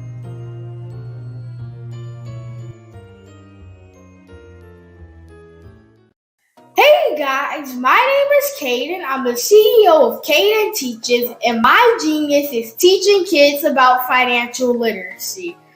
Throughout my financial products, such as my financial flashcards, my activity book, and my newest project, my financial bus, which I bought. And on the bus, it has a mock bank where kids will learn how to deposit and withdraw money, a mock grocery store where kids will be able to learn how to have a family budget, and a mock stock exchange where kids will even be able to learn how to invest in stocks. Now, I decided to start teaching kids about financial literacy because I find that most kids graduate high school without even knowing the basics about financial literacy. And I feel if I were to teach kids about financial literacy, that I would be able to help kids tap into their genius. And I actually learned about financial literacy to my dad because I would go to business meetings with him, and I would always see that they were talking about financial literacy. And at that point, I didn't understand what financial literacy was. So I took it upon myself to learn about financial literacy and teach it to kids in a way that they could understand. But I want you guys to help me help kids tap into their genius by going to my website, cadenteaches.com, and you can sew into me in my financial bus by going to my GoFundMe link. And remember, if Caden can, you can too. Because genius is common.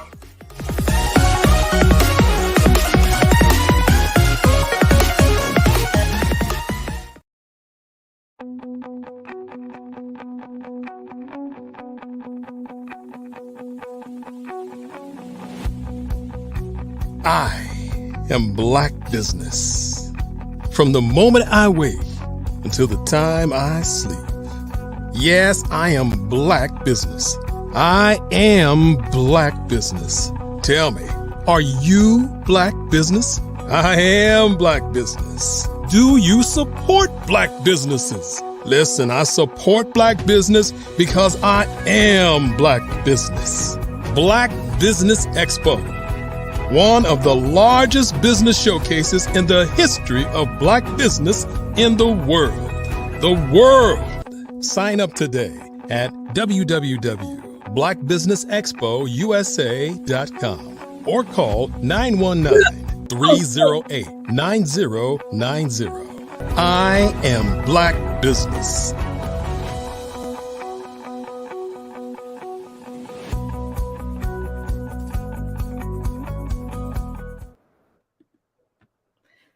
Great morning, business owners, entrepreneurs, thought leaders, and corporations.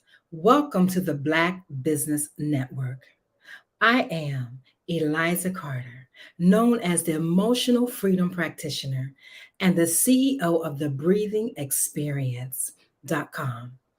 As your anchor for this morning on the Black Business Network, the Black Business Network is a 24-hour business network showcasing Black businesses, business owners, entrepreneurs, and thought leaders worldwide. We have speakers from North Carolina, London, Singapore, Africa, Japan, and cities all over the United States. The Black Business Network is a global community, sharing its business knowledge to empower, to inspire, and to educate businesses about business. Our next dynamic speaker is the CEO of Bucata Blakemore, born Gretchen Elizabeth, but changed her name to Bucata when she was 6 years old with her parents' blessings. Bucata is known for inspirational speaking and singing to audiences all over the world. For 20 years, she has traveled the world creating conferences, music, workshops, group discussions on the importance of self-worth. She is an entrepreneur in the travel industry, and the company is Travel Bucata Style, and was part owner of the media company Fabutainment, TV on Roku, Android, and Amazon Fire Stick. Later, she and Eugene co-founded the Fave Unite TV in 2016. She described herself as a powerful creator in the universe.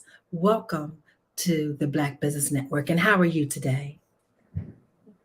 I am wonderful. Thank you so much, Eliza, for that beautiful introduction. I appreciate it so much. You're very welcome. I look forward to hearing you. And genius is common, and I will see you on the other side. Thank you. Hello, everyone. Greetings from the Kansas City area. My name is Bucata Blakemore. I am the CEO of Fave Unite TV. And I appreciate so much the Black Business Network for having me here today.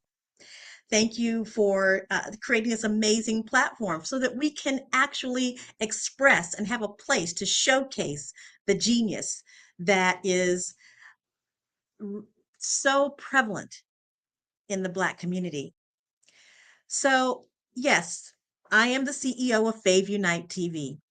Fave Unite is an OTT streaming platform that expresses and showcases content from across the African diaspora and indigenous culture everywhere. Fave stands for fans, artists, and venues.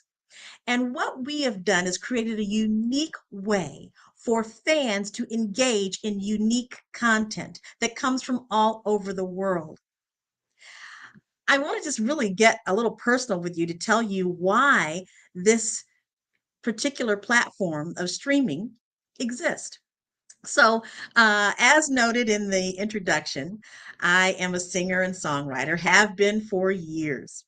I've had 4 albums produced. A lot of it is inspirational music, music that touches the soul. My passion is to use the power of my voice to move hearts and touch souls and be a positive vibe in humanity. And as an artist, that's what we love to do. We love to be able to touch the hearts of people, to strike a chord with individuals and allow that music and the artistry to connect one another. Now, the industry, the entertainment industry, is an interesting platform to be in, an interesting career choice because it is very dynamic. We all have creative genius, correct? And we all have a way of being creative in the world. And so the entertainment industry is filled with content creators. And as the industry unfolds and people are entering into it with their creative genius, it can be an interesting journey. And we all have our desires as to how we want to show up in that way. We have those experiences of seeing those individuals filling up stadiums and so forth, and those individuals that are sitting in coffee houses. One of the things that was always intriguing to me is how to create an experience for the artist that is dynamic, that they can be seen and heard. And as we have entered into this massive social media experience, sometimes those voices, that creative genius can get drowned out. And so there became a passion within me to use the power of my voice to create experiences, platforms, opportunities for artists to be heard, to be seen. So I went on a journey. I went on a journey of talking to various artists, talking to different organizations, just to find a way to make this happen. Well, ultimately, I met someone who I absolutely love and adore. I met my husband, Eugene Blakemore. And when we got together and started talking about this topic, we put our heads together, wanting to see what the problem is and how can we be a part of the solution. Along comes my son, Delbert Eugene Scholes Jr., who has obviously seen me grow up in all of his life, being an artist, being a singer-songwriter, and finding a way to carve my path in this massive entertainment industry. And he, on his journey in marketing and actually chemistry as well, and finance, came up with a concept. And so that is how FAVE was born. Fans, Artists, and Venues. Now, it actually began as a concept with social media. But as we began to develop and grow, and as technology began to develop and grow as well, we decided to begin our streaming platform, Fave Unite. Fans, Artists, and Venues United. I am so proud of this company because it is family run. We have my son as our chief marketing officer, my husband, Eugene, who's the chief financial officer. We've also brought in my brother, Terry Lewis, who is an amazing chief technology officer. And then we have my beautiful daughter. Her name is Tiffany, and she is our executive admin. And then we brought in a couple of other amazing people. And though we aren't related by blood, we are definitely related in sisterhood as well as our genius. Enolia Foti, who is our chief content officer, as well as Christina Konya as our chief operations officer. We're a tight-knit group. We believe in the ability for the melanated people of the world to have a voice. Because you see, especially in the entertainment industry, there is a narrative that is told that is not ours. And so we felt that there was a compelling argument to make sure that there was a platform that could speak to the true narrative, that could tell the story of who we are, that could be a bridge for those artists and venues who need a space. And we want to provide that space. We know that there are people around the world that want to see the content that comes from the African diaspora, that comes from indigenous culture, that comes from those stories that are not told. And so therefore we have Fave Unite TV. What I love about this experience is that it is an experience. It's one where people can venture into Fave Unite TV, the Fave Unite TV world, and experience content in a new way. We also are extremely excited to have beautiful strategic partners. The first one is UNESCO Creative Cities Kansas City. Let me tell you a little bit about that organization. UNESCO Creative Cities is basically a branch of the United Nations. UNESCO stands for United Nations Education, Science, Culture Organization. And so cities around the world have been designated in particular areas: music, film, gastronomy, media, design. And Kansas City, Missouri is the UNESCO City of Music in the United States. We are the only one in the United States, and I proudly serve as treasurer of that organization. So one of the things that we do in UNESCO Creative Cities Kansas City is to highlight the musician.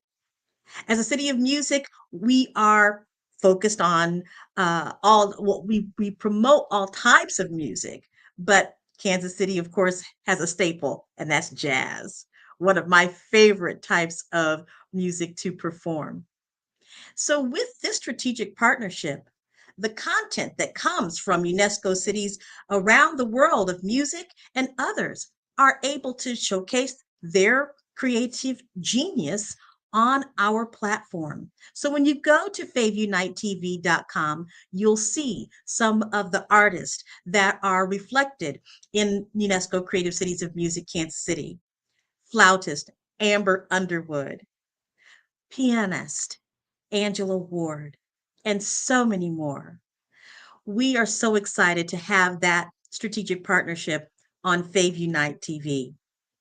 The other strategic partner that we're excited about is Vision Afrique Development. We're excited because they are going to be helping bring in content from all over the continent of Africa, from film to music, for podcasts, and so many other types of creative genius that we know exist on that continent, and giving the world a chance to see it from our platform. We're very excited for the collaboration that we have with these two amazing strategic partners. We also have a strategic partnership with You Think Indigo, a think tank out of North Carolina that is expanding across the globe. We're excited because of their entertainment division and our ability to work with them in having content on Fave Unite TV. This is an amazing experience that I, again, am so proud to be a part of. It really is an answer to a little girl's dream. I remember when my father, Dr. Robert Newby, asked me, "Honey, what do you want to do when you grow up?" And I said, "Dad, I really think I want to get into journalism." And, he said, "Well, that's great." And he says, "But you're a wonderful singer." And I said, "Well, got that from my mom, Joan Newby." And so I entered into my adult world as an artist. But in the back of my mind, there was always that desire to have a media company. And I wasn't sure how it was going to happen. But you know what? as a woman of faith, it came to me. It came to me.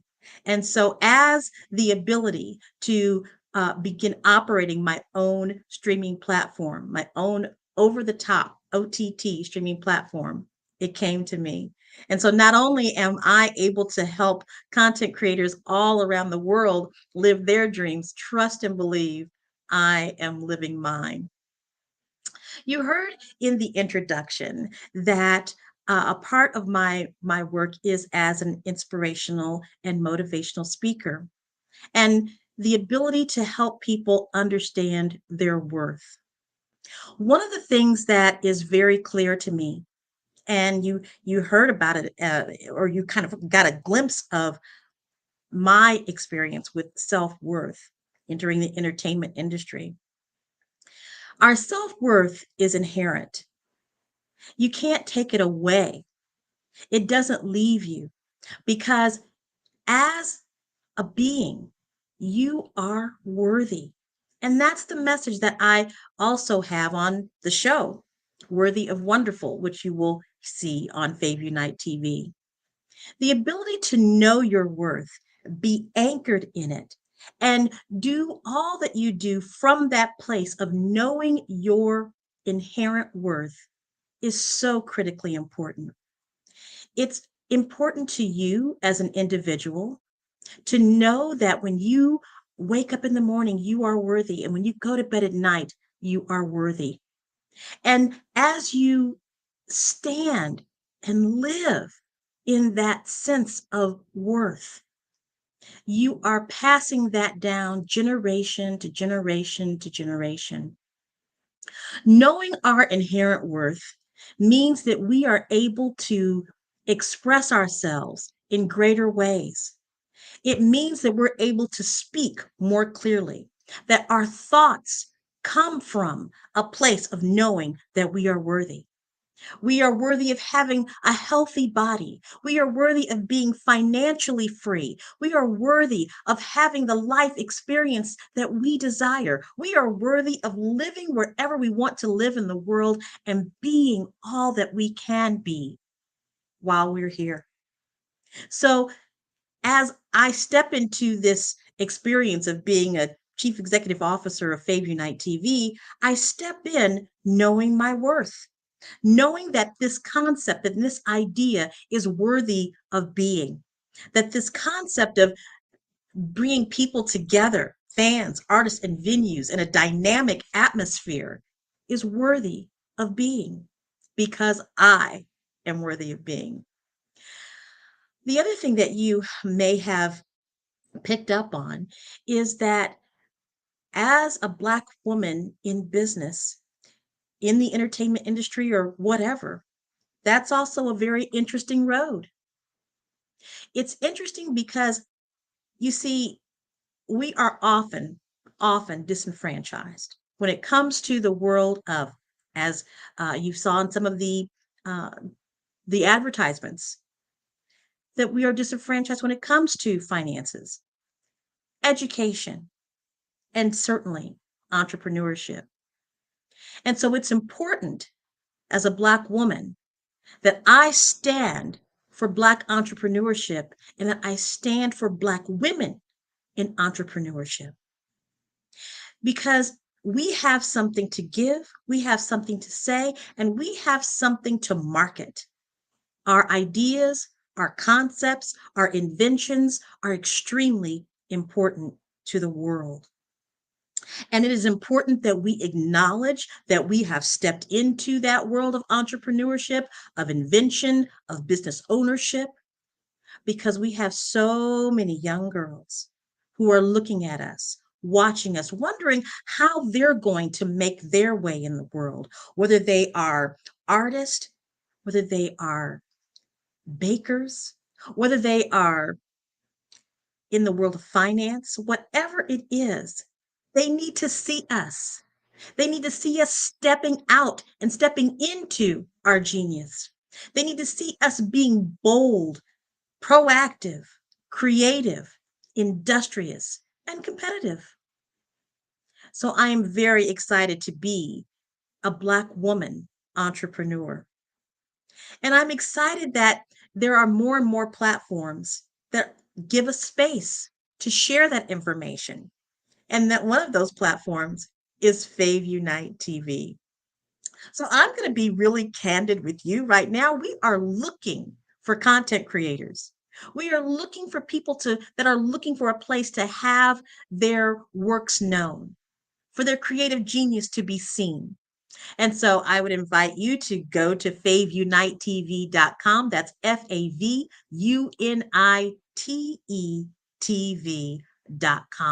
and see some of the content that is there. We're looking for Black women filmmakers, Black women entrepreneurs. We're looking for Black businesses, period, because we have a voice and a stake in the success of our people. And so I would love to have you join us on that journey. And as a supporter of Black businesses, we want you to subscribe. Yes, we do. We are offering an introductory price of $2.99. And because you're jumping in early, we're going to discount you $1. So subscribe for $1.99 on FaveUniteTV.com. Explore the content, be a part of the platform, and as a business, advertise on FaveUniteTV.com. I want to tell you a little bit about my background. You heard in the bio and the introduction that I was born, my parents named me Gretchen Elizabeth in 1962. And that was at the height of the civil rights movement. In fact, of course, you know that we are celebrating 60 years of the March on Washington. So that's the world I grew up in. And my parents named me Gretchen Elizabeth. But because we were surrounded by amazing people from all over the world, and they had these incredible names, I wanted one of those names too. And so I just simply asked my parents, can I have an African name? I want an African name. And so my parents gave me a book that listed African names from all across the continent. And I landed on this one, Bukeka. Bukeka, as far as I can remember in that book, had something to do with princess. And as a little 6-year-old girl, well, I just knew that I was a princess. And so therefore that name was for me. And so I chose Bukeka as my first name, which comes from South Africa, from the Xhosa language. And then I chose a middle name, Bosede. Bosede means born on Sunday. So as a little girl, I stepped out of the name Gretchen Elizabeth and stepped into Bukeka Bosede.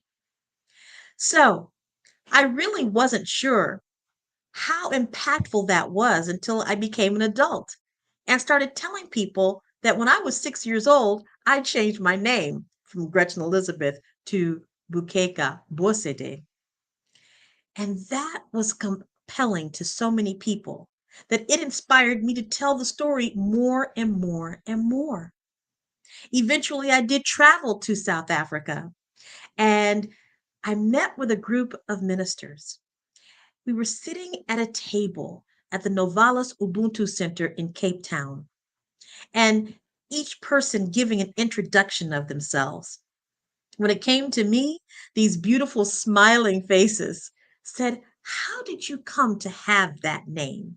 And I told them, well, my parents named me Gretchen Elizabeth when I was born, but when I was 6, I chose the name Bukeka. And they told me, Bukeka, because you were such a little girl when you chose that name, believe me, you were ordained by God to do something wonderful. And I have felt that way ever since.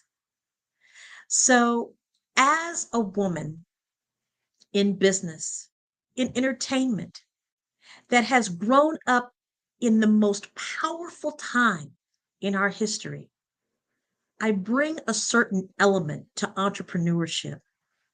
I bring the element of having and telling and adopting and choosing a narrative that speaks to me.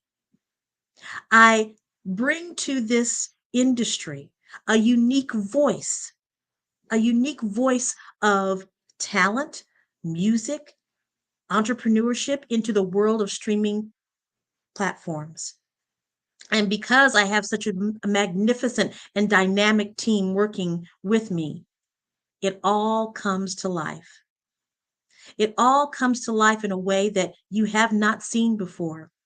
I'm very proud of the fact that there are many other channels that are focusing on the content that comes from our people, from melanated people around the world. And I am proud to be one of those platforms, Fave Unite TV.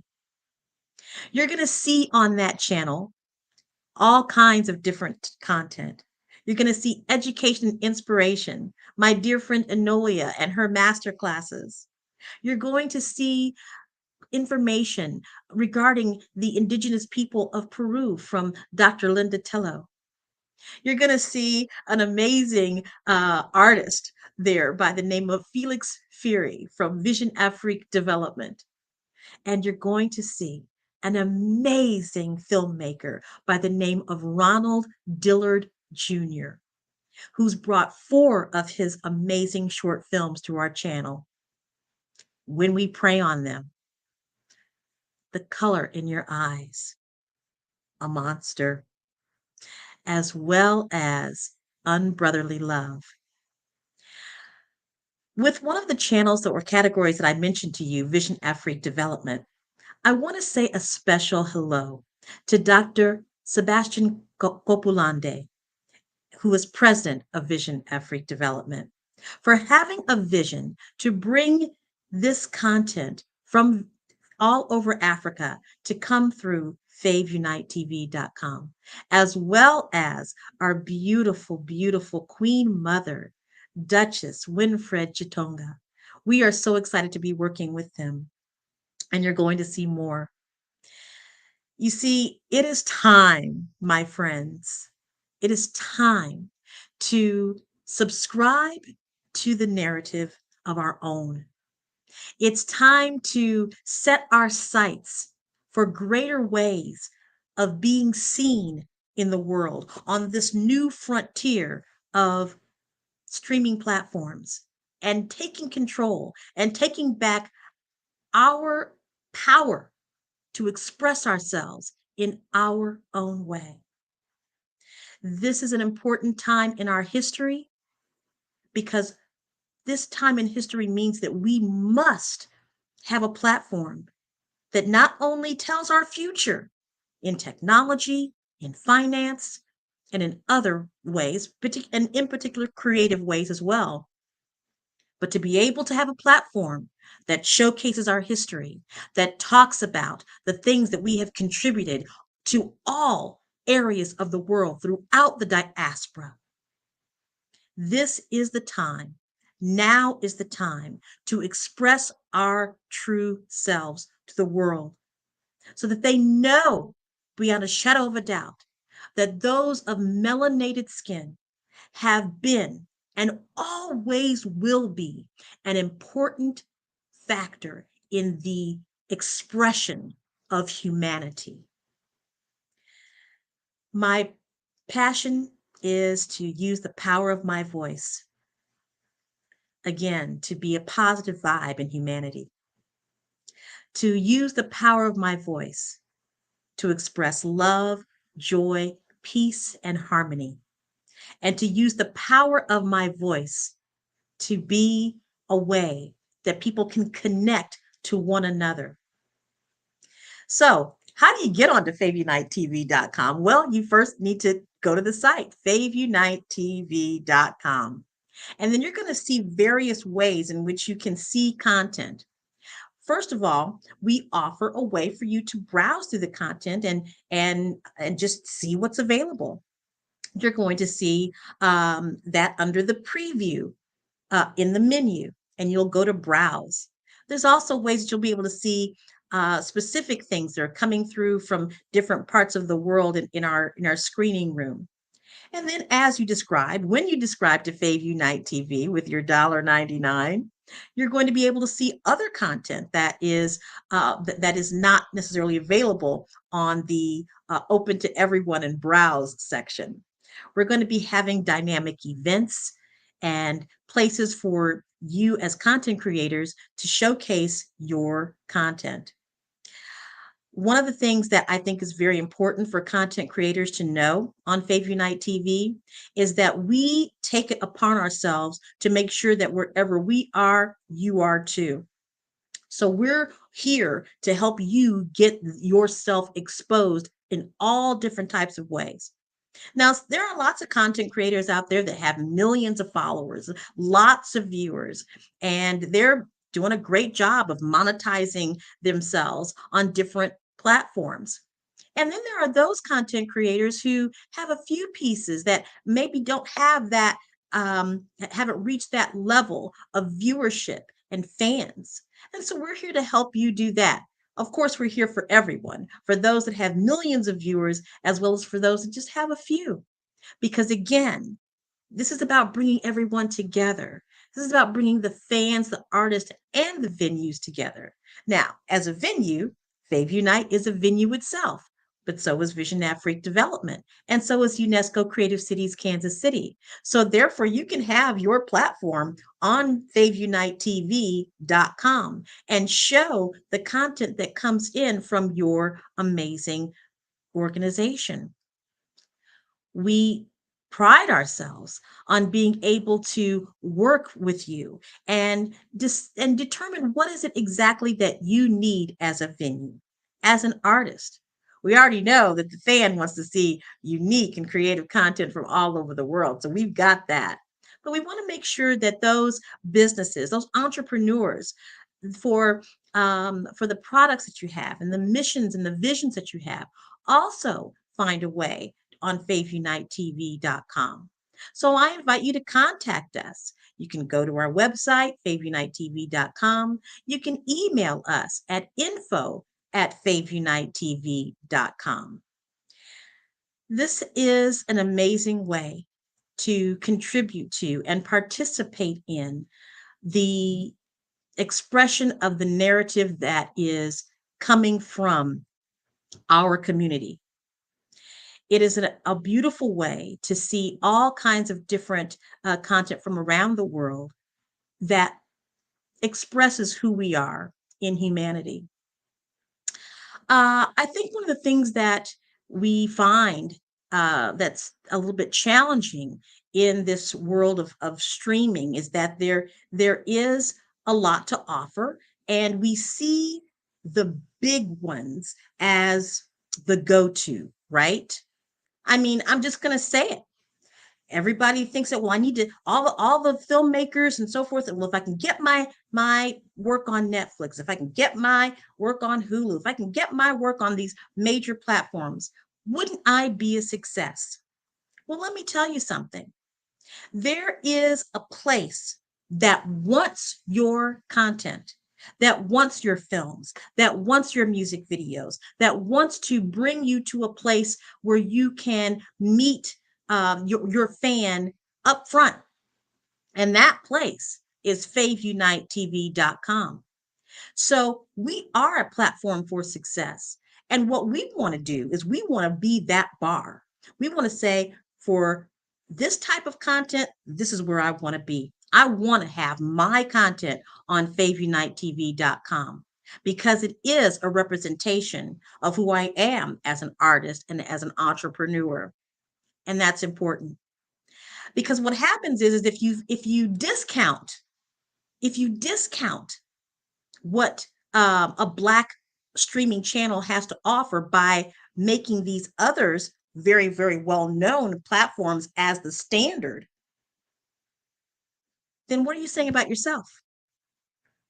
What are you saying about who you are as a melanated individual if your content can only be seen on platforms that don't necessarily reflect who you are? I want you to know that we are here for you, that we are here for you in the most dynamic way. This is important. This is important. We are looking for new as well as established artists to come to FaveUniteTV.com. The world is big. There is so much to offer. We are creative geniuses all around the world. We want you to know that you can come to FaveUniteTV.com, that you are supported. For those of you that are musicians, we have UNESCO Creative Cities of Music. We have Silly Money Records, our own record label. We have so many ways that you can connect with us through helping you improve what you're wanting to do as an artist, from educational platforms and classes and ways that you can learn more about how to improve your craft. Come to FaveUniteTV.com. I want again to say thank you so much for Black Business Network. This is so important. This is what the ancestors whose shoulders we stand on appreciate so much. And I thank you so much for having me here. Mrs. Bukeka, I'm serious. I am so elated with you. And I'm going to tell you why. You are the answer to so many people's problems. You know, we have been looking at these other networks as though we need to be connected with them because they had a certain standard. But if we don't bring our own standard to one another and raise up platforms like the Black Business Network, Fave and Unite. I just went to your website and I am so grateful to be connected with you from this day going forward, because I just started emailing people saying, you will not believe who is on the Black Business Network this morning, because we seriously have needed for such a long time. You know what I mean? A platform that, I'm not saying there's not other ones, but the way you have spoken, you know what I mean, and have ignited the understanding that you're looking for creative content. You know what I mean? You're opening yourself that we can now say, I know those who are working in behind the scenes and their platforms looking for an opportunity of what you are bringing, even myself. I'll tell you, you made me sit back and think about when you changed your name. I changed my name. Very few people know that. I took my middle name and made it my first name, and made my first name my middle name, because growing up, I did not believe that name fit me. And even though my middle name meant one of God's most precious gifts, that's why my father and my mother named it. But I'm telling you, you bring women full figured to the front. And I'll tell you why. It's because, as we know, Black women's businesses are the fastest growing businesses. But how much are we really growing? You know what I mean? If we're not connected and unifying ourselves together, because you've got the juice I need. I got some content I can bring to you. You know what I mean? And so uniting, the name of the company was so well put together. So well put together. I'm telling you, Miss Bukeka, wow, wow, wow, wow. Thank you so much for allowing us to stand up. You know what I mean? Because I know, you know, if we don't expose ourselves more and more on this beautiful platform, the Black Business Network, then we understand we've been in the back far too long. We have the keys to the kingdom to do what we need to do for ourselves, because nobody can do it if we don't do it for ourselves. So I am so grateful. Can you tell us the website again, just so everybody hears it? Well, thank you so very much. It's been an absolute pleasure. I just can't thank you so much for having me. And again, if you're wanting to get to FaveUniteTV.com, just go ahead and email. Again, that's info@FaveUniteTV.com. And of course, the website is FaveUniteTV.com. And this has been a real pleasure and delight. And I hope I've answered all your questions. You have. I believe you took us down a journey to understand once again that this is the platform that can be exposed to the entire world. You've already been doing the legwork. You've already put the vision and brought it forward, you know? And so now it's just for us who've been looking and waiting and building to just let it go. Connect with you, faveunite.com. If we have an email or question, we can go to info@faveunite.com, and that is faveunite.com. I am just blown away today with the information that you shared and the genuineness for understanding that we already are worthy. We are already worthy. We are already worthy to operate in the highness of our beings. We are some of the most highly gifted people in the planet. And we need more opportunities to unite, to use our gifts, our talents, and our core strengths to be the greaterness of what we have been chosen and picked out to be. And you've said it so eloquently well. So I'm so grateful. I will be right there on faveunite.com. I'm telling and sharing it with my inner and outer circle, because I know the value that you've expressed today is the answer to our prayers. You are in the right place at the right time.